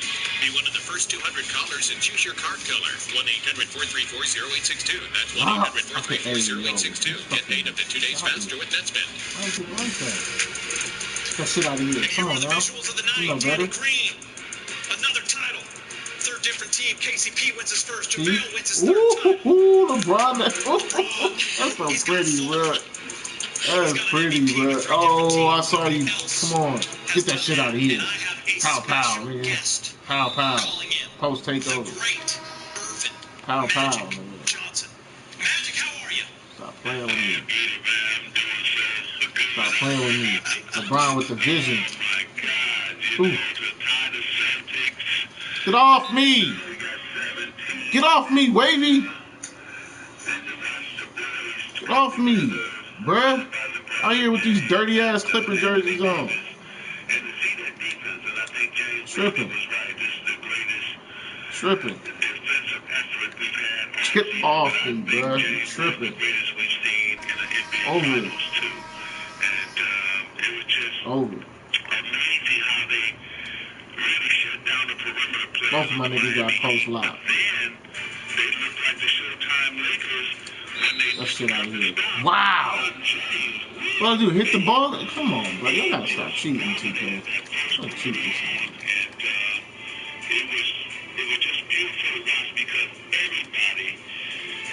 I see you. I see you. I see you. Oh. Come here. Come here. Barbecue. Barbecue. I like barbecue. Come on, man.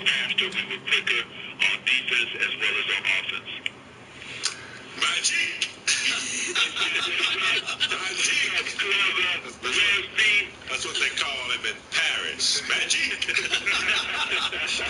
Hey man, 17 Buck. You know, this kind of reminded me. I call him Buck. Yeah. This kind of reminded me of, 85. Game 6 where, we didn't want a Game 7. We couldn't afford to do that.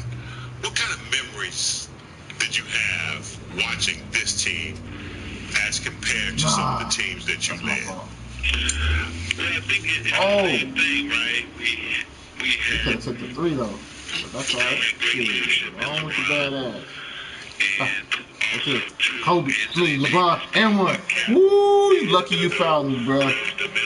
Stop looking in the sky. Stop looking in the sky. Come on, Nixon. Get in here.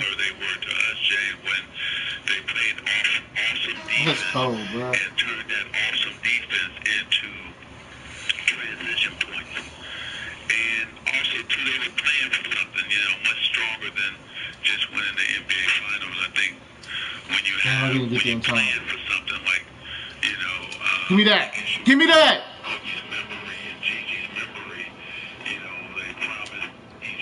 That's a foul. Ah, I messed up. Damn, took the wrong angle. Fuck. That was a foul, bro. We were playing for something, right? We were playing for more than just us. We were playing for every Laker fan because we had never beaten the Celtics in an NBA final. So, and we had just lost to them in '84. So, I think it's always great when there's purpose involved, when you're playing for something much bigger than yourself. And give these guys credit. I think this, James, is probably the hardest championship out of the 17 that the Laker organization has ever won. Yeah, I agree. COVID, social unrest, and our country where we're at, and then for them to go to a bubble. I want to congratulate the players and Coach Bevan and the players, and then also give Jeannie a lot of LeBron got it. Now her father's looking down on heaven saying, hey, he made the right decision, putting her in charge. Damn. And now she can say, hey, I won the NBA championship, and just like her father. But I also want to thank the wives and the families. Ooh, let's go. KD sold. KD sold. KD sold. Let's go. Pop out. KD sold. And I'm just happy. I'm so grateful. And congratulations to all you guys, because all of you get a championship. I nigga had Diamond KD, bro. Hey, Magic, Diamond Iverson. Just Iverson. want to, get your thoughts on what's up, man? This He fucking Diamond. Yeah, Glitch. Yeah, what's his name? Stockton, bro. Stockton, that you bro. had landing a guy like LeBron James. I know you was trying to acquire Anthony Davis for a long time. Get off my fucking court. See this result. Oh, this is your court. And Rob Pelinka reached out to you, told you, congratulations and everything. But can you just elaborate a little bit more on that, on how you feeling right now?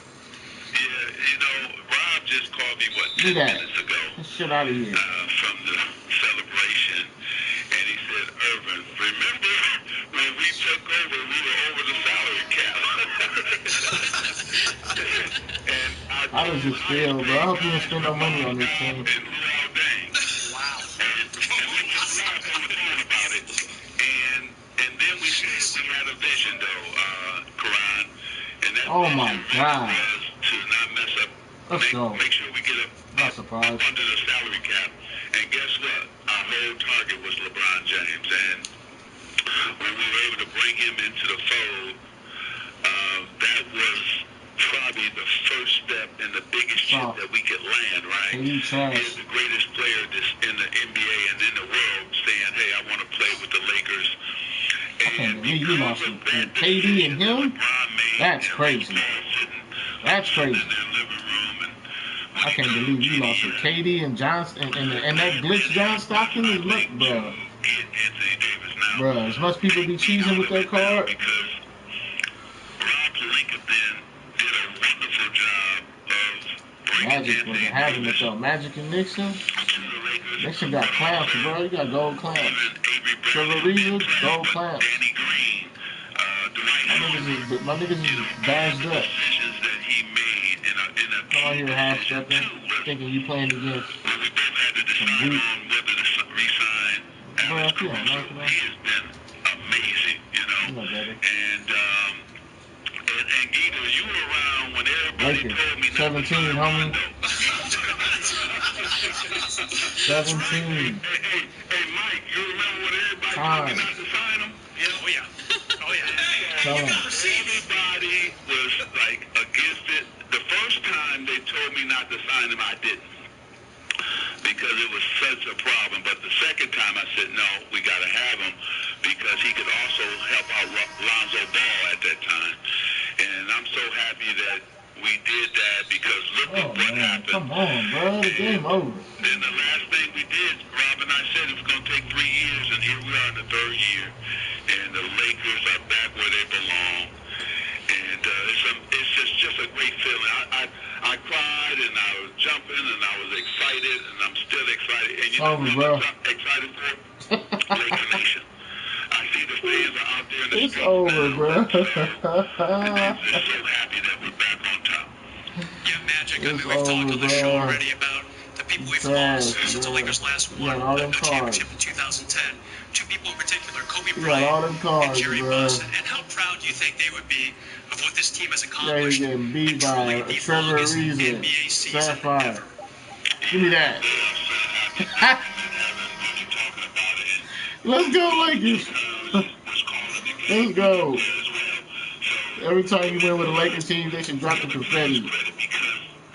Let's go. 4 in a row. 3 in a row? 4 in a row? I think that's like 4 in a row, bro. 4 in a row. That's a sweep.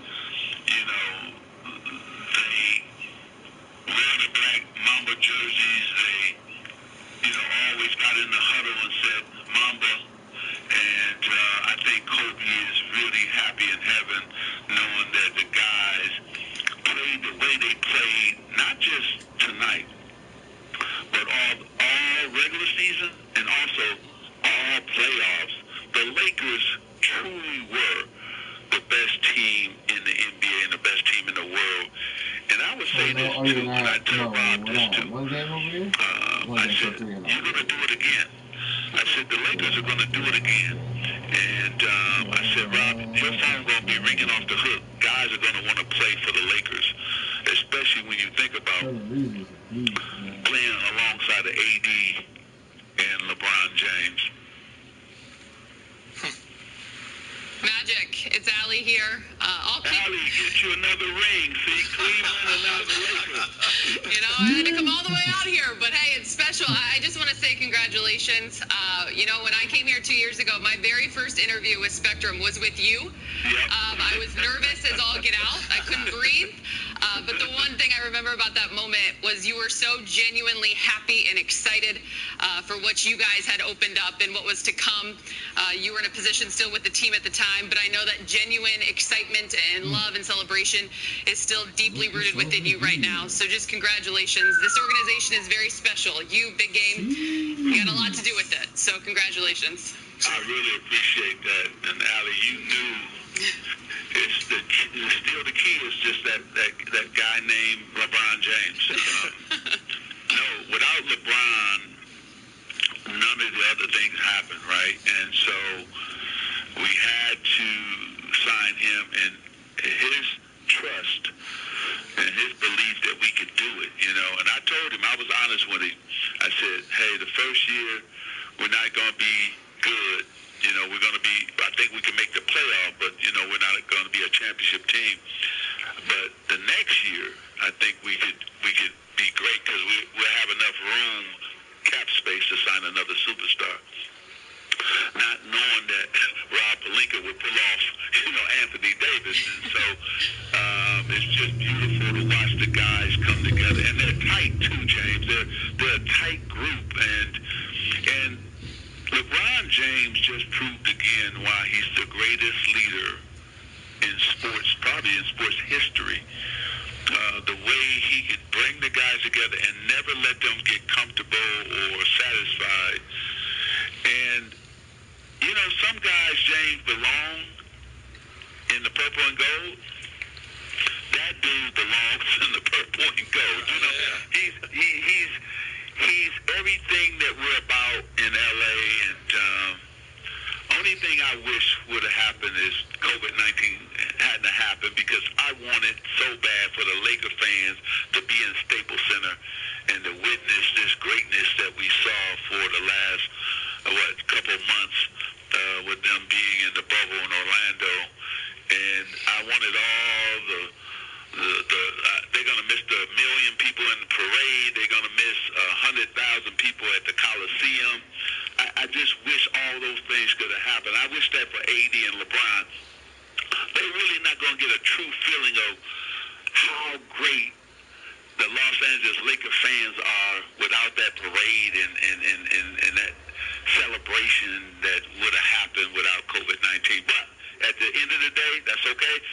We are the NBA champions, and that's all that matters. And he delivered on his promise to the Laker fans and to Jeannie Buss, to Rob Pelinka and myself, that he was going to deliver this championship. And either he has done just that. Indeed, he did, Magic. Thank you so much. I know James wants to say something to wrap it up with you. Yeah, okay. you know, Magic.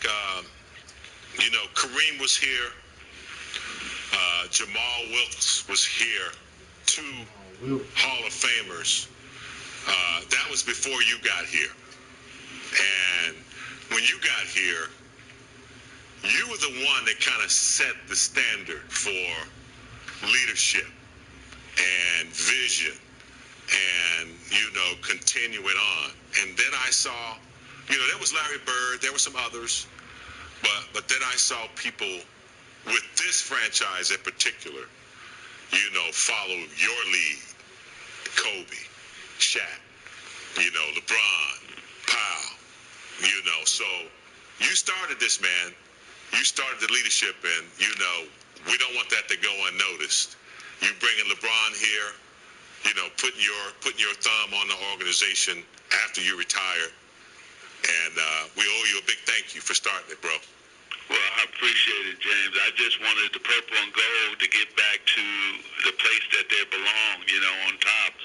And I wanted it to be alive in the city again. There was a lot of kids who have not seen the Lakers win an NBA championship, so now they got a chance to witness it tonight and be a part of it. And it's all, again, because of a great organization led by Jeannie Buss, Rob Pelinka, and now Coach Vogel and his entire staff, as well as all these incredible players, man. And I'm just happy to be a part of it in such a small way, but we all play our part, and I can't wait till they get back, so hopefully we can shower them with love. It has to be, of course, long distance-wise, but again, thank you guys, because you've covered the championship tonight so well, and it's great just to hear all the guys on the other end. There's a lot of guys on our team that never won a championship, so I'm happy for Dwight Howard, the time that he put in, and he deserves that, and so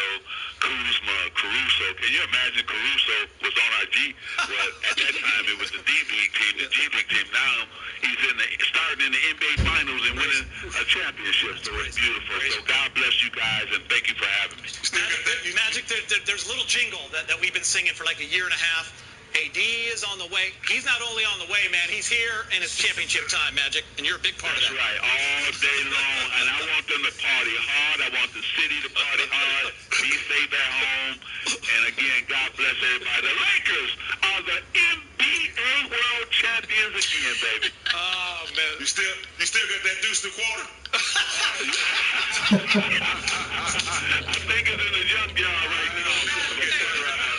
Never forget that ride, bro. Magic, thank you so much for your time. You got to give us one thing, because we always play it on our air.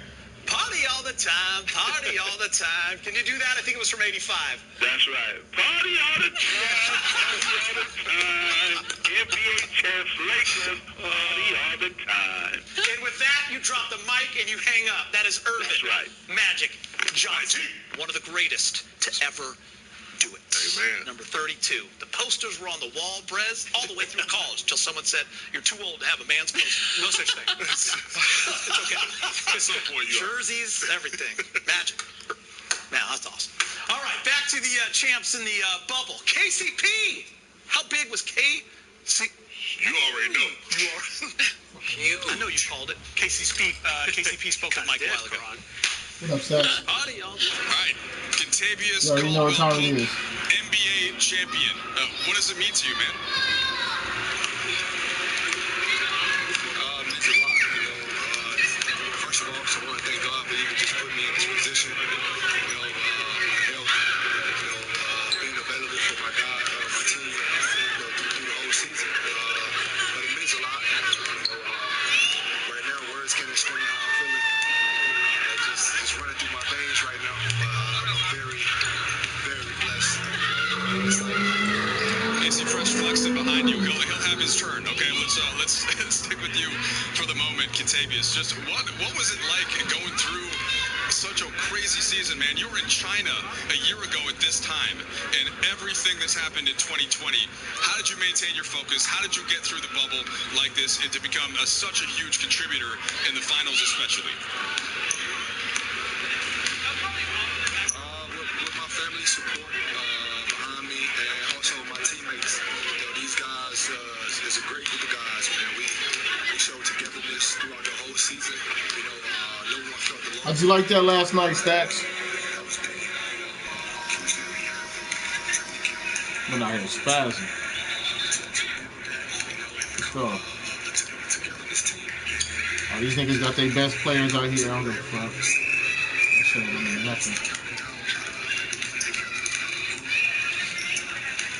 You grew up in Georgia, outside of the city. I wondered, when did you have your first NBA dream? And did it include you hitting big threes in the finals? And then, pouring champagne on LeBron James and Anthony Davis. How does this equal or surpass what you had ever dreamed of?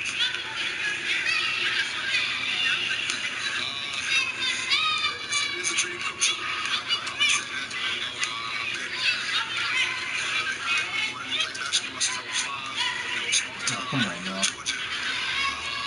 Just really know growing up watching M.J. Kobe, my teammates, LeBron James. Growing up watching them, just seeing their moments. How happy and grateful they felt in the moments. It always been at the back of my head that I wanted to. Let's go. Like this.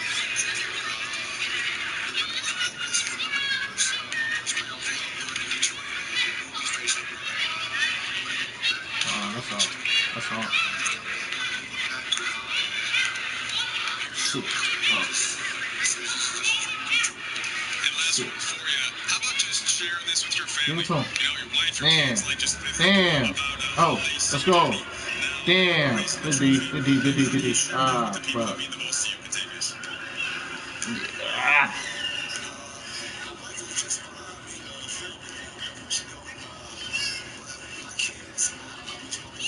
You in the zone?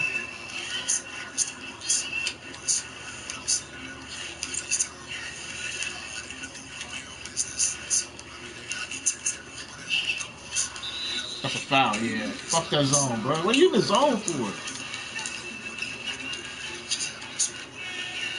Let's go.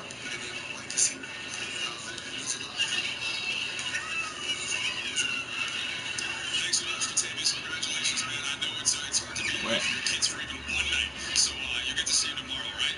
Congrats, man. Oh shit, that's my bad. That's off. That's off. That's off. That's off. All right, we got KCP. Laker fans. Wow, these guys, bad pass. And here it is, Kenny Pope. Look at these numbers. Wow, bad pass. 13 points a game. 38% from the field, 2 assists. KCP. All right, Laker fans have wanted this for a decade. There were a lot of dark days to get here. Tonight is a night to celebrate. Do it safely. Nikki K from Spectrum News 1 joins us live from Santa Monica with more. Nikki, how's it going out there in the streets? Gator, no Sunday scaries here. You know what? It's been 10 years, but Laker fans have not forgotten how to celebrate. Things have simmered down a little bit here at Busby's West, but let me tell you, I think it's just the beginning of celebrations for the city of LA. We're hearing fireworks go off, and you know what? Fans could not get over the moment of being together for these games. Game 5 was a little bit rough. Game 6, everyone stood up, counted down the celebration together, and Rob Pelinka mentioned wanting to bring this city joy. That was the goal of this Lakers team, and that's exactly what they've done. And everyone agrees that this victory feels all the sweeter knowing that this one was for Kobe. No way. No way.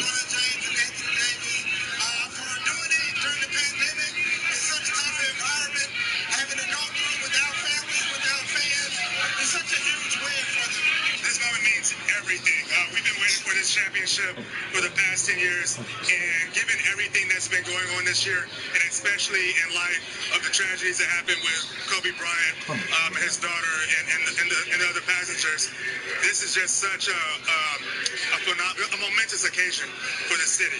It's the best story in sports. We lost Kobe, R.I.P. Kobe, R.I.P. his daughter, condolences to the family. Babe, we got that chip. We did it. We did the right thing, and we got a Lakers championship in LA 2020, baby. It's the best news we had all year. For Kobe, Geeter, something tells me that some employers will have a fair amount of employees calling in sick to work tomorrow, but a great night for LA to celebrate. Well done, Nikki. Yes, a Oh, lot of man, Lars is listening God, right now. this, bro, you're weak, bro. Why you playing defense like that, bro? Like, come on, now. All right, great job right there.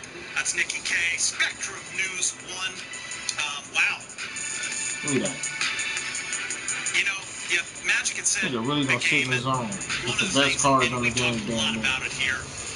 There's always been a little sadness because of the COVID-19 global pandemic that this, you know, LA didn't get to see this going down at Staples Center.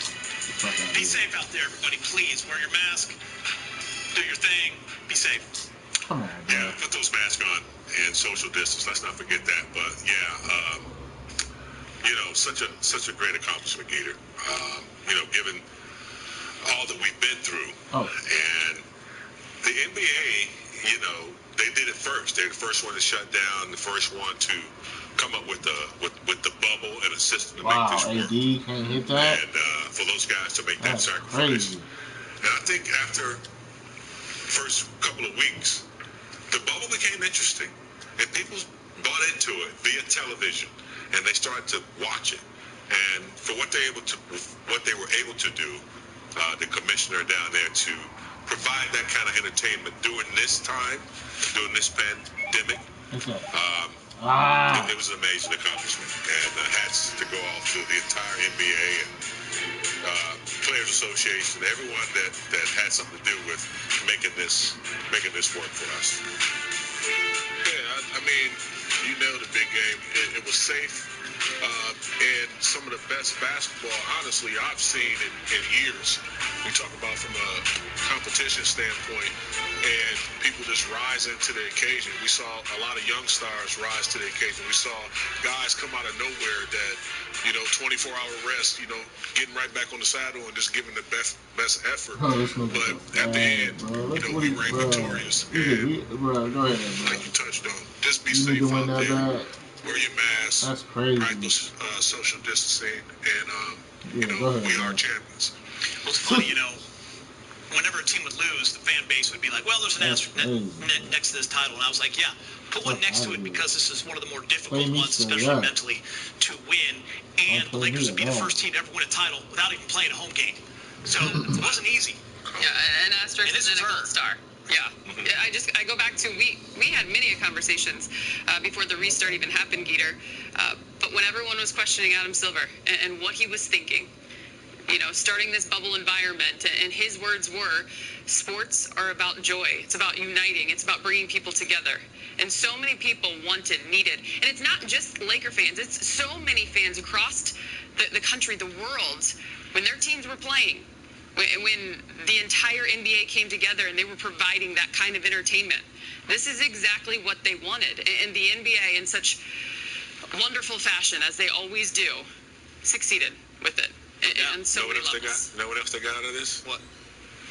At least 20 new voting sites. Yep.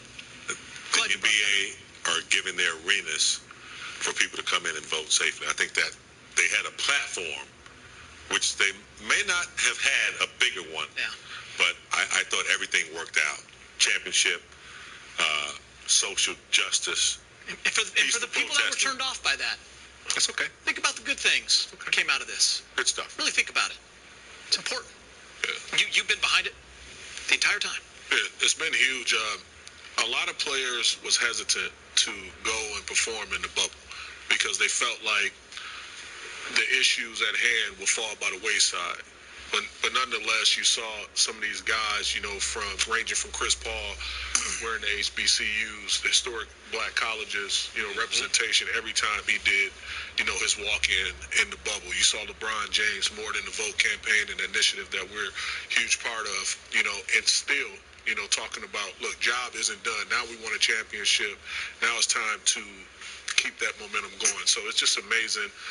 Great job, excellent job, more than the symbolic recognition. We're really moving the needle on change. Cheers to that. Cheers to a championship. You guys take a little sip. You burned it. Cheers. Man, in the studio. Danny Green. Danny Green missed a shot in game 5 at the top of the key. He was feeling it. Came out tonight, did his job. Danny Green's a pro. Most three-point field goals made in finals history. Steph Curry with 121. LeBron James 101. Klay Thompson 86. Danny Green with 59. Tied with Swish. I'm going to take your shot. You did? Like LeBron James, Danny Green has now won a championship with his 3rd different franchise. Here he is with Mike. You heard right, Danny Green, the longest tenured NBA champion. All right, back-to-back titles. You have been the champ now for longer than anybody. What a long year, though, Danny. I mean, you were in China over a year ago after you had like 1 month off from the title with the Raptors. How have you maintained your just mental focus, your physical energy, all of that to now become champion once again? No, I'm right here. Man, big shout out to my teammates. That's the only way that I've gotten through this whole bubble experience.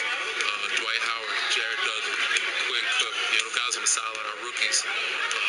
Even our bench, said it's our starters, Bron, AD, leaders, but all those guys that's been on the bench on the sidelines, JaVale McGee, Rondo, keeping me sane, keeping us sane, keeping everything in perspective. Our coaching staff, Rob Pelinka, we're there day in, day out, not giving up on anybody, showing us support on the court with us, rebounding, challenging shots, doing everything he needs to do. So, gotta love this organization, man. Gotta love my team. I gotta give them credit for, keeping us locked in, keeping me focused, keeping me sane within this bubbles, scenario.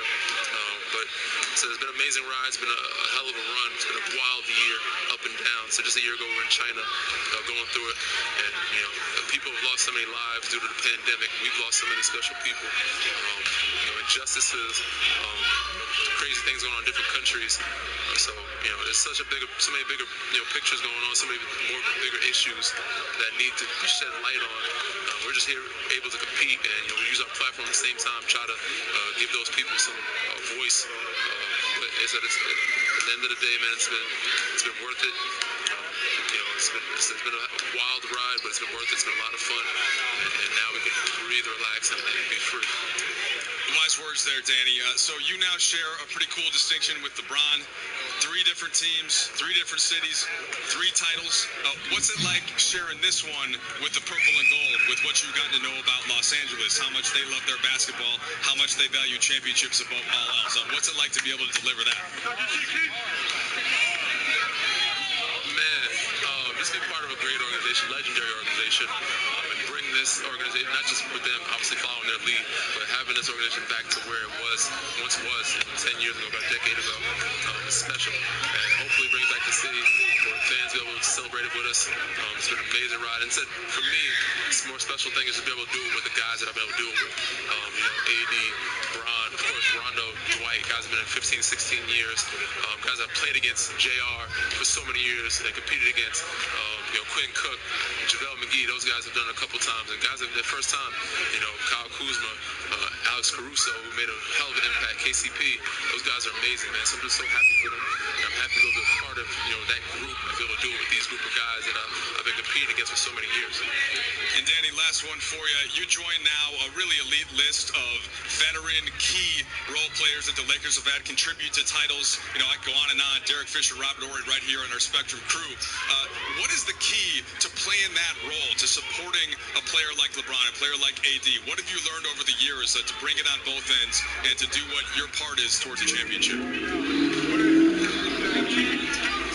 Just bring it on the defensive end of the floor, first and foremost, communicating offensively, just trying to find and accept your niche, your role, find what they need you to do, accept it. Don't try to do too much, be outside of that, and see what makes them comfortable. What spots you need to be in, what spots need to be in for them, what spots they need to be in. Figure out a plan of attack. Each team is different. Figure out what mismatches they like, which way they like to go. All those different things, but it starts with knowing and accepting your role and taking it full on. That's been a task in itself this year of figuring out, finding a rhythm. But the crazy thing to me is that we won tonight and we won a championship, and I still think that there's a level that we can go to, we can play at, and be more consistent where we haven't even reached our best or scratched the surface with so many guys that so deep, so play so well. I think we could, even be better than we have been this past year. But you're gonna enjoy this one now. We're not gonna look at film. We're not gonna worry about mistakes. We're not gonna worry about if we can be better. We'll worry about that next year when it comes. But we have a lot of fun. But this group is special, man. I'm excited to be a part of it. And so hopefully we can get some things rolling and come back next year. Everybody come back and do the same thing again. All right, they've said these words before. Danny Green, NBA champion. Congrats, man.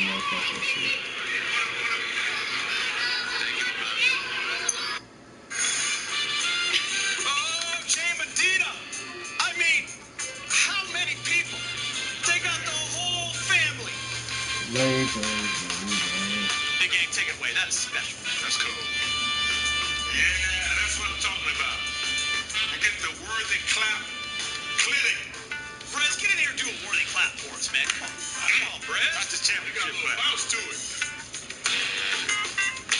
Brez is always ready to go. He down. Come on, Brez. Get loose, Brez. Yeah, Brez. That's what he's doing. Jay, how am I doing? How am I doing? Getting lower. Getting lower. Get down low, Brez. Oh, Brez, you all right? Get down low with it, Brez. Brez, get in the defense. Get in the defensive stance, Brez. End it with some defense, Brez. Turn around and twerk a little bit. Turn around and twerk, baby. Go ahead, twerk. Brez, cheers. Cheers. Well done. Well Need some done. champagne for that. I'm about to keep drinking after I saw that. We're winning. Turn around. You guys remember, Allie, you remember Shirtless JR from Cleveland, don't you? Shirtless JR has returned. He's returned right after the game. And then he's got a couple homies rolling with him now. Kyle Kuzma's a champion in his fourth season. Third season? By the way, they were winning Summer League 3 years ago. Remember that? Yes. We were so excited about that. Celebrating that too. Summer League Yes, they did in Vegas. We celebrated it here like it was Mardi Gras. Yeah, right? We went nuts. All right, more to come on Access. It's a long time. Lakers. We're not done yet. You thought the show was over? We're not even close. I ain't even got stopped. Popping We don't know bottles. what block it is. Yeah, what block is it? Big Game's in a chair. First time all year in a chair. Chair segment.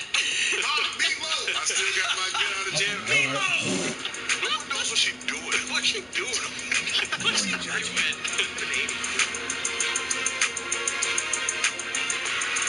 For a close shave, you need to get a razor and lather up. It's For a lit. quick shave on the go, Lakers is lit.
Michael needed Scottie Pippen. LeBron just needs a ball. LeBron did not go to Golden State, already a stacked team that won a title without him. Oh, that was He good, went to 3 KD. places and had to elevate each, physically and emotionally, and structurally. The Lakers brand. The Lakers, I was here for the previous 5 years. They were a mess. Bad front office, arguing siblings, owning the team.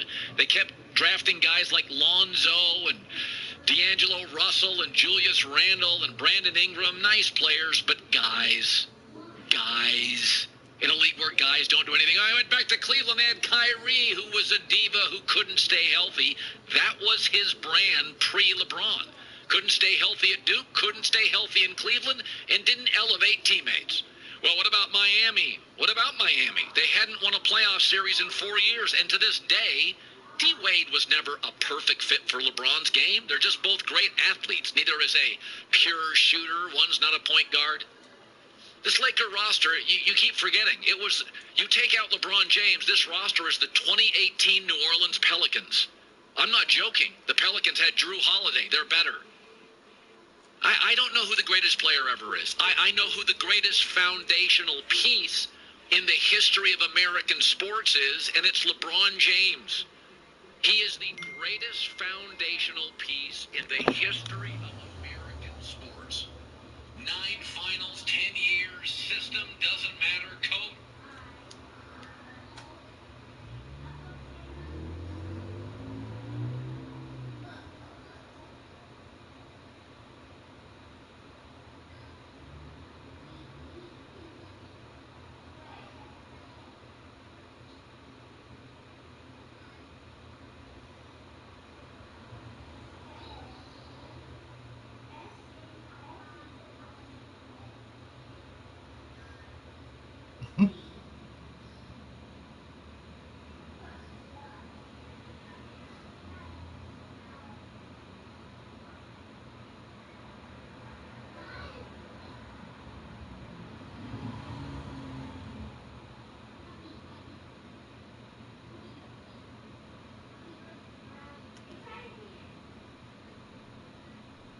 That's a lot of shit.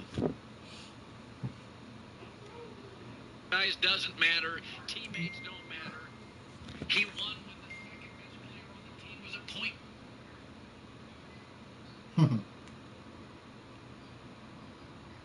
guard, Kyrie Irving.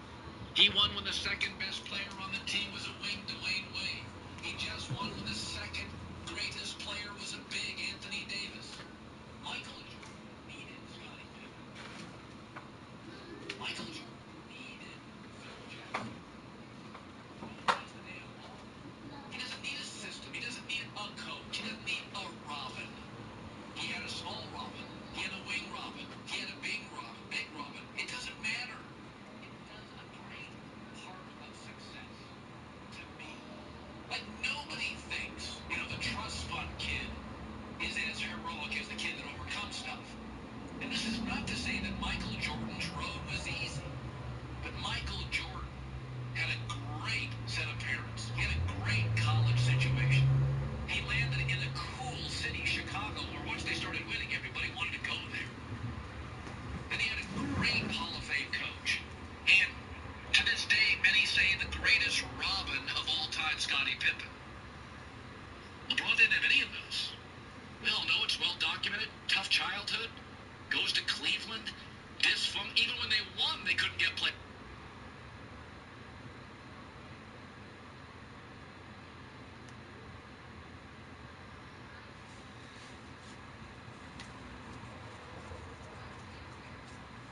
Players there. He got to get on the phone.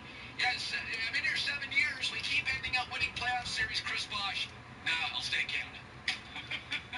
That's why he went to the Aqua Water in Miami. It's about greatness is about what you overcome. We all acknowledge that. You know it, I know it.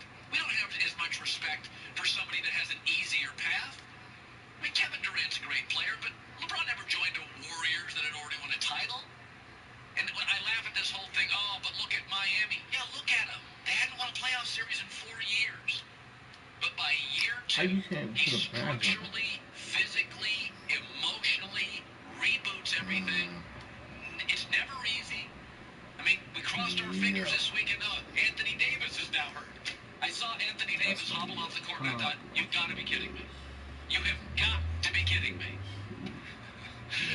It's just never quite easy until this year, when I kind of feel like LeBron, the basketball gods gave him a little bit of a break. Just a tiny little bit of a break. Somebody knocked the Clippers out. Anthony Davis stayed as healthy as he's ever been. And the pandemic, let's be honest, it gave LeBron his 17th year legs and a little bit of a break. But in the end, if it's about overcoming, I mean, all you have to ask yourself is, look at, LeBron also had to face the legacy of Michael Jordan. That thing just hovered over him for the last 10 to 12 years. The Michael Jordan thing just hovers over him. What hovered over Michael? Couple tough years with Orlando Woolridge? I mean, what hovered over? Number one pick, Michael was it. Cover of Sports Illustrated at 16. You can argue who the best player is, but as a foundational piece, nobody has ever changed the league. City's irrelevant, coach is irrelevant, teammates irrelevant, systems irrelevant. Here's LeBron after. Personally, thinking I had something to prove fuels me. And it fueled me over this last year and a half since my injury. It fueled me because no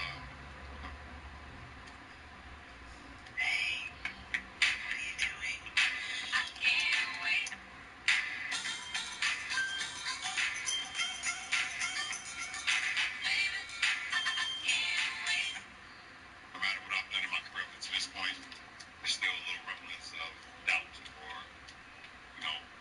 comparing me to the history of the game. And, has he done this? Has he done that? So having that in my head, having that in my mind, saying to myself, why not still have something to prove? I think it fuels me. Yeah. Listen, I'm not saying perfecting a system and staying in one place of work isn't awesome. I'm not saying that. I'm never going to take away anything from Brady and New England. But let's see Russell Wilson someday leaves Seattle, goes to the Colts and does it again, and then goes to the Cowboys and does it again. Wouldn't you be more impressed?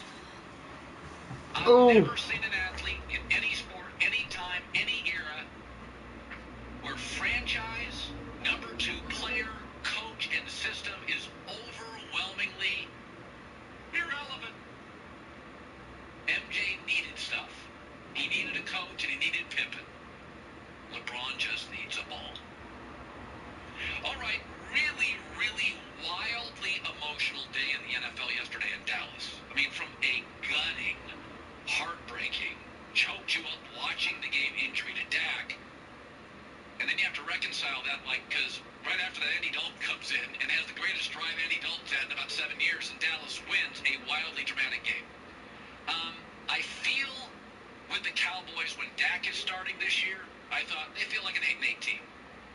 This morning with Dallas, I feel like they're a 7-9 and 8-8 team. Listen, the Dak situation is gutting. It's awful. It's heartbreaking. He'll be back, though. He'll make money.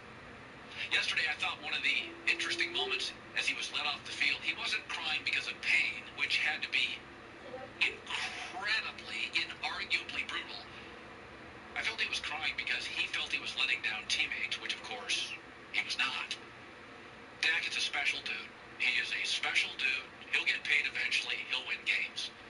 But Dak and Dalton have one thing in common. They cannot overcome the structural realities of this franchise. The New York Giants had scored this year 16-13, 9-9. Yesterday they dropped 34. They look like the Kansas City Chiefs. You have an owner who doesn't want to be challenged and a coach who doesn't want to be threatened. And I don't think Dak or Dalton, as talented as they are, they're good guys. And I think Andy Dalton's probably the first or second best backup in the league. New England, rumor this year they were going to roll with him.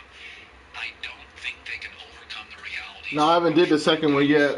Exposed. Oh shit. I haven't did the second one yet, so you still in there. You gotta make sure you be here. When I do the shit. lot of substance or sourcing you can really trust.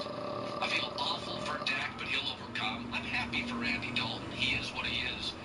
But I can't feel differently about either one in the Dallas situation.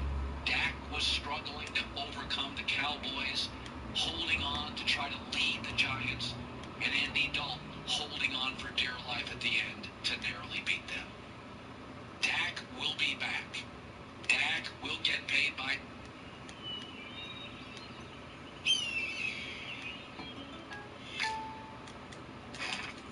Water? No, water tastes like water, so we fixed it. Neo. By somebody. Dak is a great kid. Oh, shit. Dak's injury will not define him. I just worry that the Cowboys will define him. They had certain things in this organization. Couldn't be in the bubble this year, but I know he's watching at home. And I have a feeling that this Finals MVP is going to have a trophy named after him one day. The Finals MVP is LeBron James.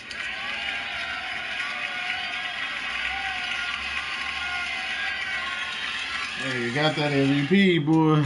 A resume fit for a king. 3 teams, 4 NBA titles, 4 NBA Finals MVP, averaging nearly 30 points, 12 rebounds, and 9 assists per game in the Finals at age 35. On that note, I bring in my guy, Kendrick Perkins. Perk, does this close the door on the LeBron GOAT conversation debate? The door's not even open.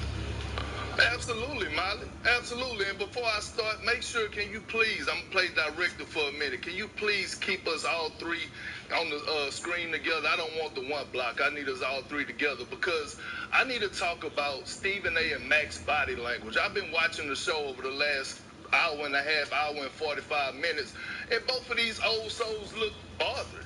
And rightfully so, they should be bothered because they can't stomach the fact that they witnessed greatness last night. And 2 of these guys that I'm on the show with right now, both of them said the word never. LeBron James would never pass Michael Jordan.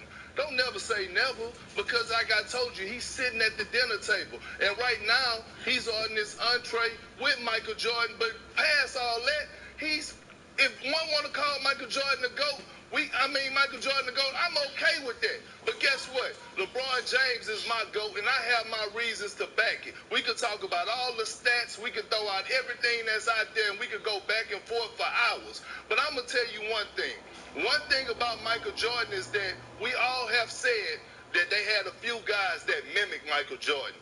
Occasionally, Stephen A. Smith said that Kawhi Leonard game mimics Michael Jordan. A lot of people said that Kobe Bryant games mimic Michael Jordan. We would never see another LeBron James. We would never see another player that mimics LeBron James. With that being said, he's one of one. He's the ultimate generational talent, and the case is closed. 3 teams, 3 Finals MVPs, something that has never been done. And Stephen A., you could smack your lips, you could shake your head. It looked like you're bothered, looked like you haven't slept all night, and I'm pretty sure you didn't. You too, Max, probably was up pacing, hitting the pillows, drinking coffee, smoking those cheap cigars, and it's okay. I get it. But right now, we're going to enjoy this moment. We're going to enjoy this moment, and we're going to enjoy LeBron James and enjoy his greatness and not take him for granted. Go ahead. Go ahead, Max. Well, a couple things. First of all, yes, LeBron is vying with Kareem Abdul-Jabbar for GOAT career, right, in the NBA. Absolutely. In terms of career value. Michael Jordan had 6 legitimate chances to make the finals. He won MVP of the finals all 6 of those years, and his team went 6-0 each time in under 7 games. Like the finals that LeBron just had, the playoffs that he just had, that was like par for the course for MJ. That's number 1. Number 2, Kobe Bryant, in his day, people forget this already. There were as many people in basketball saying Kobe's better than MJ than there are now saying LeBron's better than MJ, but that's died down a bit because it's a direct comparison. Kobe is so close to MJ in terms of style, accomplishment, everything. You can compare them directly, and ultimately MJ's a little better. LeBron has this asymmetry thing going for him. Because he's different than MJ, people like Kendrick Perkins could say he's even better. The record shows he wasn't. MJ was a more efficient scorer, but also more efficient offensive player overall. You can check the stats. MJ was a better defender and more consistent. MJ played more games every year. MJ was more dominant in the playoffs and finals than LeBron James. It's not a knock against LeBron James, and I get why people watching Kobe and people watching LeBron say what they do. Because when your eyes were on Kobe, when your eyes are on LeBron, you can't imagine there was ever anything better than that. I get that. But my eyes were also on MJ. I lived through all three eras, and I can tell you there was something even a little better than this, and his name is Michael Jordan. That, for his peak. Now, for his career, LeBron already left that alone because he's played so many years, 17th season. LeBron is vying with Kareem for greatest overall NBA career. But as far as who is the best at their best, it's still MJ. I hate to inform you. Well, I'm not going to get into the MJ point. We know my position on MJ, and Kendrick Perkins has a very good memory, and he remembers what I have to say. I don't have to beat him over the head with that yet again like I did last week. We understand the 10 scoring titles, the 6 championships, the fact that he's undefeated, the fact that he was a 9-time All-NBA defensive team player, whereas LeBron was five times, a 10-time scoring champ. We get all of that. But this is the thing about it. I would appreciate it if you stopped lying to the public. And I appreciate it, more importantly, Kendrick Perkins, if you define what hating is. I have LeBron James as number 2 all time in the history of basketball. I mean, stop the presses, Kendrick Perkins. What an insult. How dare I sit and insult and hate LeBron James? Basketball started in 1946. The NBA got its name in 1950. It is now 2020. God knows how many players have come through the NBA. And I have said that LeBron James is on the Mount Rushmore of basketball, number 2 all time in the history of basketball. And Kendrick Perkins says, that's hating. That's hating. If that, let me ask you this question, Kendrick Perkins. If that's hating, what the hell is love? What is true love, Kendrick Perkins? Do you know what it is? Because last time I checked, I'm like, my God, the guy is number 2 all time. And that's with 6 NBA Finals losses on his resume. And I still have him number 2 in the history of basketball. And people like you got folks trolling and running around in the streets saying, oh my God, why y'all hating on LeBron James? How is that hate?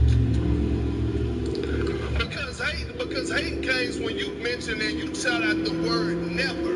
You said he would never get as Michael Jordan. Because he had 6 final losses. Oh, LeBron. Let's go. Set fire to LeBron did that? But you're so stuck in your ways and you're sitting Oh, back in wow. the seat back in That nigga LA not playing, because you got your little peach fuzz showing today because you got your shirt open. You sitting back there and you said the word never. That's what I'm addressing. Well, let me use the word He was never. telling LeBron? Oh, he ain't making that.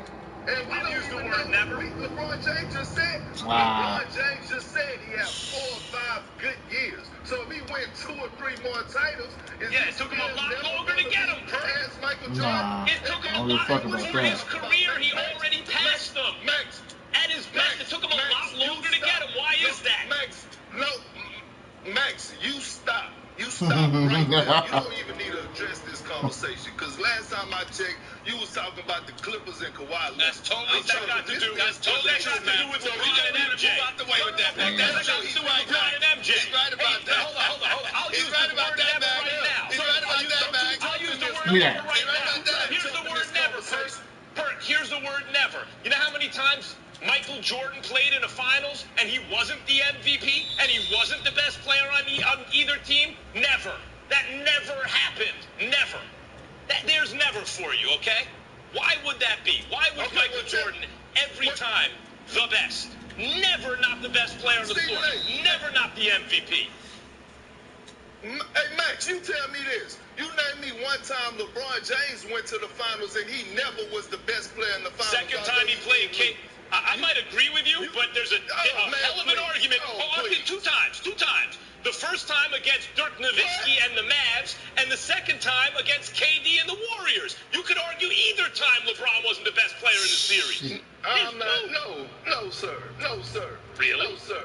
No, sir. And this is the same thing that you always do, Max. You take a sample size of what someone gives you, and you hop on that. Just like Kawhi gave you a sample size last year, and you were so ready to jump off the deep end and say, "Oh yeah, it's Kawhi." You try and make it about Kawhi. We're talking about MJ and LeBron. Bottom line is, you asked me a question. Dirk was better than them when they linked up. KD, you could argue, was better when they linked up in the second time. I was about to argue with KP, but the fact of the matter is, after the way you was wearing pom-poms for Kawhi Leonard for over the last 2 years, you really have no stock in this conversation. He's actually right. I know you'd like to make it about you have no stock in this conversation after the way you raved about Kawhi Leonard. Kendrick Perkins got me there. That's a very valid point. That's a very valid point. Oh, by the way, oops, really? Sapphire LeBron. Out of here. Bruh, never mind. Let me stop. Let me stop. Did that just happen? Let me stop, bro. Oh. Sorry, Congratulations, Molly. Thank you. Did that just happen, Molly? No, over the weekend. Thank you. Go ahead, girl. That's just happened. It's a Monday. That counts as just happening. We have a Hall of Famer. Thank you. Appreciate it, guys. Thank you. Appreciate it very much. All right, we'll see you. Kobe. That's a foul. LeBron James proved again why he is the greatest basketball player in the world. He proved again why he should have been named the most valuable player of the NBA. And then second, Anthony Davis, with the regular season that he put together, with the playoff run that he had during this incredible playoff bubble season, he proved that he was the second best player in the NBA this season. So watch out next season. I'm predicting right here, right now, the Lakers going to repeat. Magic Johnson, when you look at these Los Angeles Lakers, and particularly what they've accomplished, what LeBron James accomplished, how do you view this season in terms of it being one of the toughest, if not the toughest championship he's ever captured in his NBA career? Where do you rank this? Well, not only the toughest for LeBron, I mean, winning this championship, but I think just for the Los Angeles Lakers. When you think about everything that the Lakers had to go through. Good defense. Especially the death of Kobe Bryant and his beautiful daughter as well.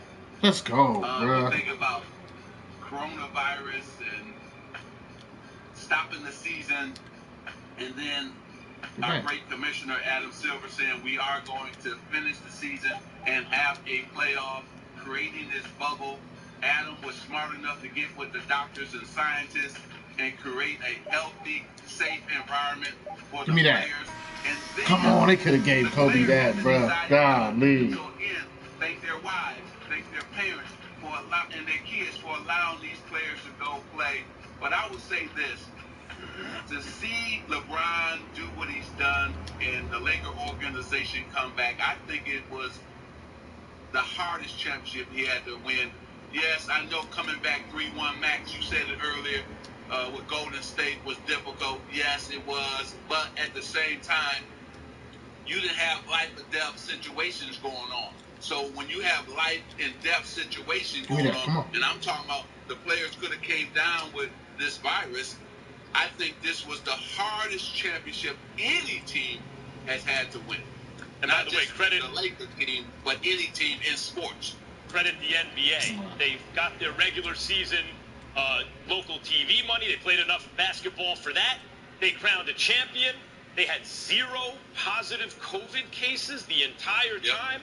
Unbelievable, the job that the league and the players just did. Magic, I want to take it back to when I was a kid, growing up as a Knicks fan, sorry to say. I used to look at the Celtics, and they were the New York Yankees of basketball. Ooh, it made me mad. They had 13 chips. The Lakers had 6. The Lakers were in second place, way behind. No one was ever going to catch the Celtics. What, the Celtics going to stop winning championships? And they didn't. Celtics won 4 more. But the Lakers drafted Magic Johnson, and since they did, they have won 11.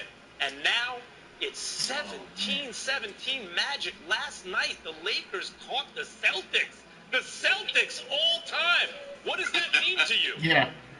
You know, I was sitting at home. First, I was jumping up and screaming. Cookie had to restrain me from going so crazy, right?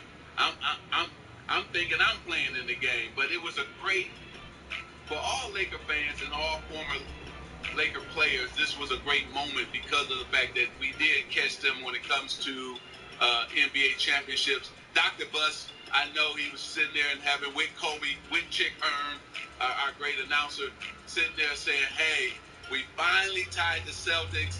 And it was a great moment also for Jeannie Buss to say, hey, she won her championship away from her father, made her father proud as well as the owner of the Lakers. So this was a great moment for 10 all more Laker lights, Nation man. I need across 10 the more world. lights.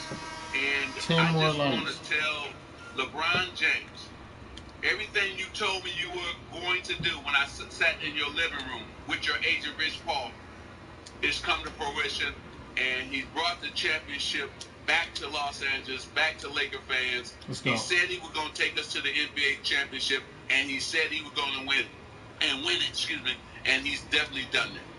I want to give Jeannie Buss major props because she got the team. She got the team away from her brother. So we forget that. I mean, once upon a time, it was her brother running the show. Thank God she pulled that off. That's number one.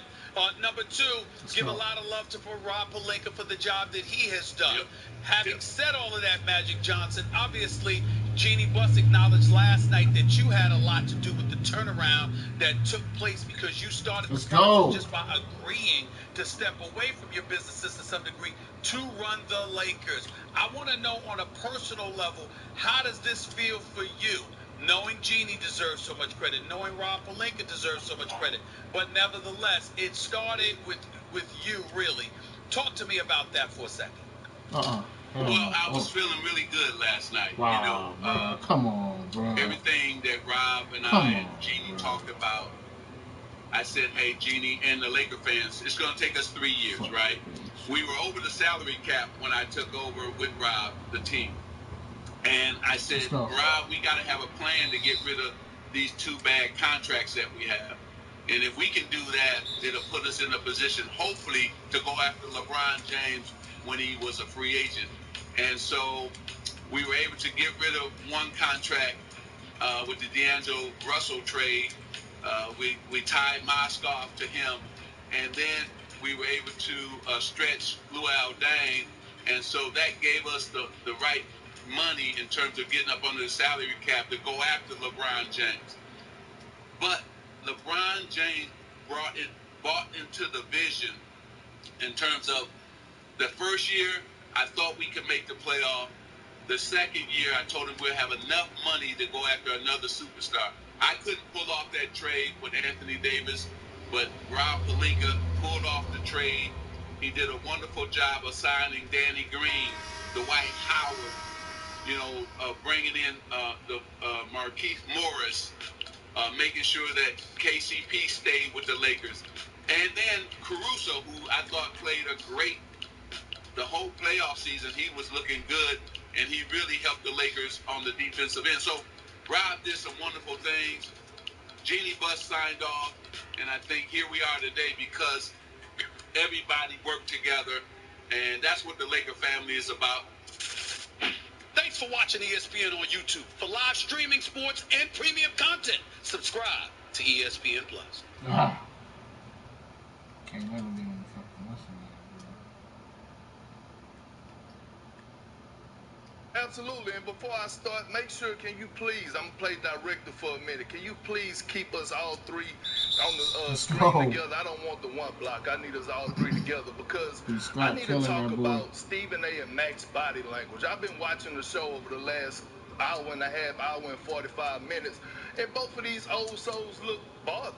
And rightfully so, they should be bothered because they can't stomach the fact that they witnessed greatness last night. And two of these guys that I'm on the show with right now, both of them said the word never.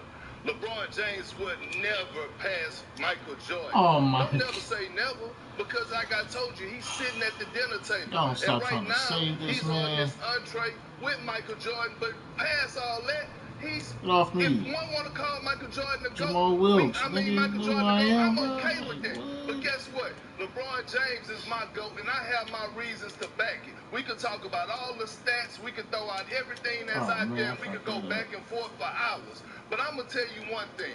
One thing about Michael Jordan is that we all have said that they had a few guys that mimic Michael Jordan.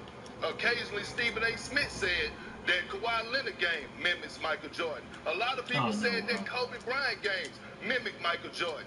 We would never see another LeBron James. We would never see another player that mimics LeBron James. With that being said, he's one of one. He's the ultimate generational talent, and the case is closed. Three teams, three finals MVPs, something that has never been done. And Stephen A., you can smack your lips, you can shake your head, it look like you're bothered, look like you haven't slept all night, and I'm pretty sure you didn't. You too, Max, probably was up pacing, hitting the pillows, drinking coffee, smoking those cheap cigars, and it's okay, I get it. I get it. But right now, we're going to enjoy this moment. We're going to enjoy this moment, and we're going to enjoy LeBron James and enjoy his greatness and not take him for granted. Go ahead. Go ahead, Max.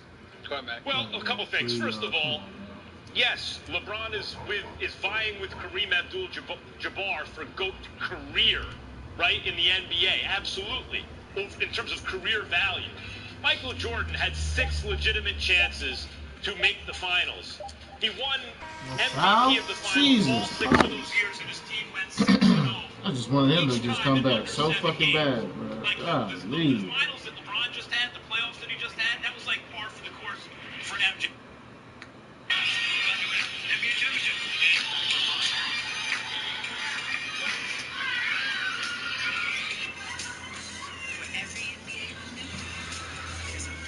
Oh my god, bro. Come on, man.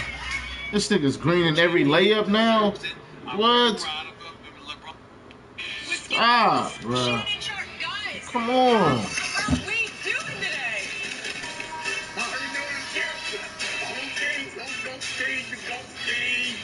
Cheating ass game, bro. I want to thank you for paying homage to the great Michael Jordan today by wearing that GOAT mask. I appreciate that very much because he deserves it today. Because everybody was reminded last night just how great he is. That's 70 kicking in. Yeah, it was an embarrassment. Don't do that, Skip. Skip, don't do that. Skip, no, I don't want to. Skip, can I have a moment? I mean, you keep rushing me in my moment. You weren't rushing Friday night when you was talking and tweeting out on Star. How do you know what I was talking talking Oh my god, bro. This game is cheating, bro. Hear ye, come one, come all. Shannon. Yes. Congratulations. Congratulate Will. I'm saying I'm. All of a sudden I can't score, bro. Man, come on, man. Accept it. Okay. You're Shit shocked out of because here. you don't deserve it. I do deserve it. I do. Skip, how do I look? Do I look like am I worthy? Oh my god, bro. Not on this show. All of a sudden. How you doing? You good? You good? Yeah, I'm great. All of a You are going to sudden, have your bro. moment all day. All right, soak it in. We saw you driving around last night celebrating. Were you? See if you 2K for you. talking, Look at this shit. leading the way. No. Let's get to the game, guys. Let's talk about everything that we just saw because the Lakers are champions again, and they handled business Game 6, cruising to a 106-93 win. And a You want to stop cheating now? Can I? Can you want to? NBA title and LeBron's fourth. LeBron finished the game with 28 points, 14 rebounds, 10 assists on his way to winning his 4th Finals MVP. Shannon, how impressive was this LeBron championship?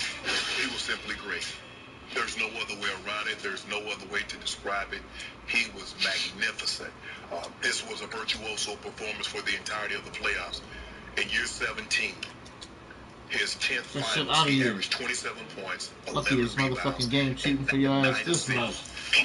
For the entire, because he doesn't stat pass. Because he doesn't stat pass. He played the whole fourth quarter last night. He was trying to Down get there that fucking off-balling like a little bitch. Guess what? He got November, he got December, he got plenty of time. He's made that abundantly clear. Now, this is what he was for these 6 games. 30, 12, 8.5, Go get all the good cards on the game, best cards on the game, the off ball. Because you was losing. Because you getting your ass whooped. Fucking bum. Lead their team in points, rebounds, and assists in the finals. LeBron James has done it 7 Put him up, times. Kobe. Tim Duncan has Come done on. it once, Magic once, Jimmy Butler once. Skip. Jimmy Butler. Let that How sink did in. he get in that conversation? That lets you know I swear, to lead bro. your team in rebounds, assists, and points, considering there are bigs on the other team, like Magic had to worry about Kareem and all these other guys have had bigs, but he says, you know what? Everything, I got this. And last night, now I hate that Friday night performance was squandered, but you saw from the opening tip, Damn, it wasn't going to Cole. be that type of night for the Heat. The Heat Get that was shit done. out of here. You and I both knew that Jimmy Butler was not going to be able to replicate what he did Friday. And we knew Duncan Robinson wasn't going to be able to replicate what he did. Jimmy Butler's tank was empty last night. He was done. He was done. Skip. He averaged 25-10 in the finals 6 times. Everyone else has done it 5 times in history. They go down to the bubble, and LeBron James made it abundantly clear that he was going down there for one purpose and one purpose only. And you cannot fault LeBron and the Lakers because they were able to maintain focus, and other teams somehow lost their focus or started to fall by the wayside. Skipping, you know, having covered the games for over 40 years, so it's a long, arduous process. And sometimes guys start to fall by in this thing, and guys get in trouble, and guys get this, and guys get that, and it costs their team. They were able to go down there, stay focused. It's not their fault that the Clippers couldn't remain focused. It's not their fault that Giannis couldn't get over the hump. It's not their fault. LeBron James and Anthony Davis, and this was a total team win. And guess what, Skip? This is the first of many. Because we're going to make some roster changes next year. We're going to be right back. Oh, you're going to win many more? Did you just predict? This is the first of many. Many. Tell him. Tell him. They will get more than one. Tell him. Not the only one. Do you understand? Why don't you go ahead and give the speech? Not 5, not 6, not 7. Go ahead. Go up to 8 or 9. Not one. Not one. More than one. Is that your new microphone? Get shit out of here. I like that. Your scepter. Yep. Is it my turn? Your turn. Your turn. Thank you. Shannon Sharp. Yes. I have news for you. I am sorry to inform you, these championship rings should be made of cubic zirconia. No, they shouldn't. Yes. And on the inside of these rings should be a little inscription with an asterisk. Avoided Clippers.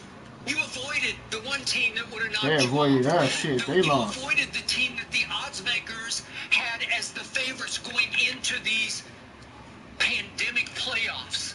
The one team that could have gotten you fell on its face because it was looking ahead to you. It's the Lakers' fault, though. It's not. It was just meant to be. But then there was, man. Man, I swear to God, bro. Why are they giving this man this bullshit, bro? Like, what the fuck? So what? I don't give a fuck how long he been playing this game, bro. I don't care. Shit is crazy, bro. Like, what? They were something. I'd never seen anything quite like it. Yeah. But when they ran into you, you had by far the 2 best players on the floor, right? Yeah. And the odds makers said you were a prohibitive. That shit out of here. You trash. You need every bit of this goddamn computer help. Weak ass nigga. They're just too little. Their starting center is 6 feet 9 inches tall. And Bam got hurt in game 1, and he was never quite the same thereafter. He missed a game, then he came back and tried to play. Last night, though. Weak as fuck. He did okay, but he couldn't. He couldn't defend. And speaking of too little, too late, speaking of little, your starting point guard, this guy named LeBron, is as tall as Bam and much bigger and stronger to me, much more physically developed than Bam is at his very young age. It's LeBron James at 6'9" versus Bam at 6'9". And remember, the Heat's leading scorer through the playoffs was Goran Dragic. And he gets hurt, and God bless him, he tried to tough it out and come back last night. It was sort of Alex Smith-like, if you will. And he tried. Off balling like a little. I swear, bro. You niggas, bro. I swear. And they knew it was over, so they said, let's just see what would happen. Maybe he'll give us a little kickstart start inspiration, but he couldn't, and it's no surprise. So you got to play the 5th seed in the East.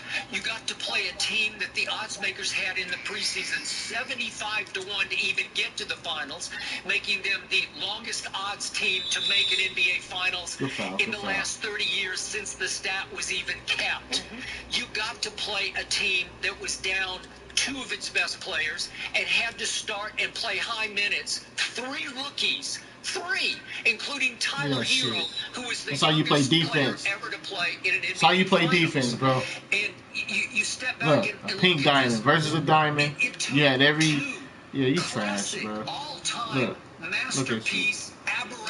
You scared to play defense because you can't. Look at you. Look at you jumping way over there, bro. You trash. You trash.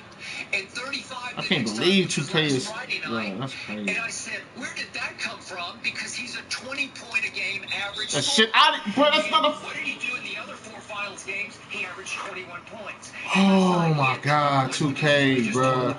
This is everything that's what's wrong with your game, bro. This is everything, bro. Like, what is that? You only doing that because it's a pink diamond, bro. Like, they're only doing that. Just too much. So I look back at all the breaks that you got. I promise you, the pandemic, as awful as it has been for all of us, including the Lakers, it was a huge break for your man LeBron. He was nearing the end of his 17th year. He'd been on a great run right up to the edge of the quarantine and the pandemic. That's not a foul. And then he got That's not a foul, bro. To heal up, rest up, and revitalize. That's crazy, bro. From what you saw leading up to the pandemic, did it look like he was slowing down or picking up steam? He was picking up steam, but I dreaded, for his sake, trying to close out the season on that pace, trying to win an MVP at age 35. I told you that wasn't our focus. Okay. You know what our focus was. You know what it was. Okay, but he wanted that badly. You know he wanted... You wanted it for more. Okay, you wanted the MVP in the regular season, and you wanted the MVP in the finals. It would have been nice to get both, no question. Okay, so... Your arch rival who shares the Staples Center but lives in the basement, your Clippers, they needed reps, R-E-P-S reps, because they had brand new chemistry, and they were just starting to click before the pandemic hit also. I'm trying to hear that. We did too. That wasn't going to help. They had more chemistry problems than reps. Okay. What they had couldn't be fixed on the court. Okay, but you needed rest, R-E-S-T. They needed rest. Nah, bro. Bruh. This nigga scared, bro. This nigga trash. That's fuck. That little run they let you go on saved your life, bro. I promise you. All of a sudden, LeBron could just kick back and relax and then take his team to what was like an AAU bubble where it's all basketball all the time. There's no distractions, and LeBron is tough enough mentally as a team. Get that shit out of here. Wow, bro. Jeez, Louise. This morning, Chris, we've had you throughout the championship. I ask you, how impressive was this championship for LeBron? Well, it was incredible. And I'll start with the fact that it was his 17th season. I don't take that into account. I didn't take it into account when I made my MVP vote for Giannis, because I don't think you should grade on a curve. That shit out of here. Fucking pit. Bruh. That's defense. All by myself. You should be ashamed of yourself that you can't play defense with a pink diamond, but I can play defense on you with a sapphire. Wow. And stop your pink diamond. But he was only averaging 6 rebounds in the midair. Of his career. He just had the sky hook, which was unstoppable. Wow, bro. 22 points, 8.5 rebounds in his 17th year.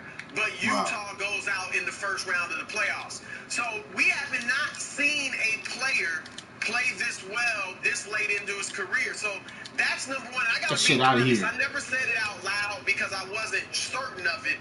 But there was a part of me that thought LeBron's done winning championships. I never bought into he just came to LA to be in Hollywood and make movies. He wasn't trying to win. I thought he was trying to win. That's my fault. But I just felt like at this stage of his career, I'm not sure he's going to have enough to help lead a team. I can't even do it with a diamond, championship.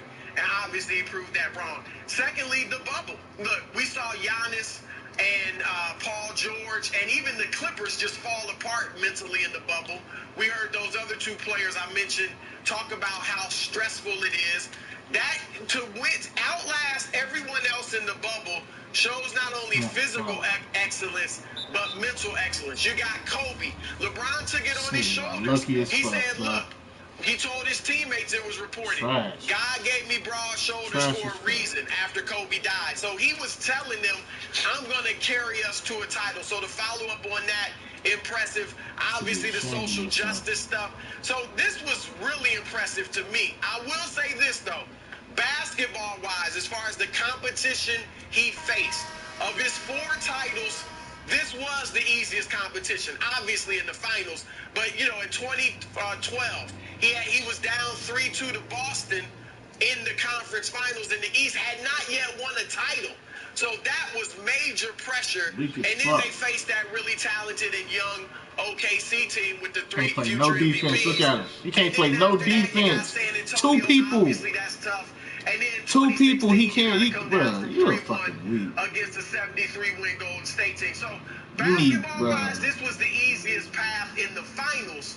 But overall, this was incredibly challenging, and I'm impressed. But see what for me is that how can a guy that's mentally fragile, because that's what everybody told you, Chris. This was why they weren't going to win the championship. Kawhi and the Clippers were more mentally tough than LeBron. And everybody so that plays like this is how fucking does a guy garbage. that's so mentally fragile can go spend 95 days in a bubble when it broke damn near everybody else? Look at Milwaukee. Look at the Clippers. Look at guys. Oh, LeBron is already complaining. He talking about the living accommodation. They're talking about the food. Yada, yada, yada. Look at now, all of a sudden, he wins. Oh, it was the bubble. They didn't have to travel. First of all, we see what people are doing when they're not in a bubble. They don't even want to stay home. Show you how to play defense, you cannot leave. Look, with a ruby. Locking up your pink diamond. Do this for 95 days. So the mental game was much stronger for LeBron than a lot of people previously. Play defense for one, bro. You won the game. Come on, play some defense, bro. Please. Look at you. You still 11 and 9 throughout the entirety of the playoffs. He was 30, 12, and 8.5.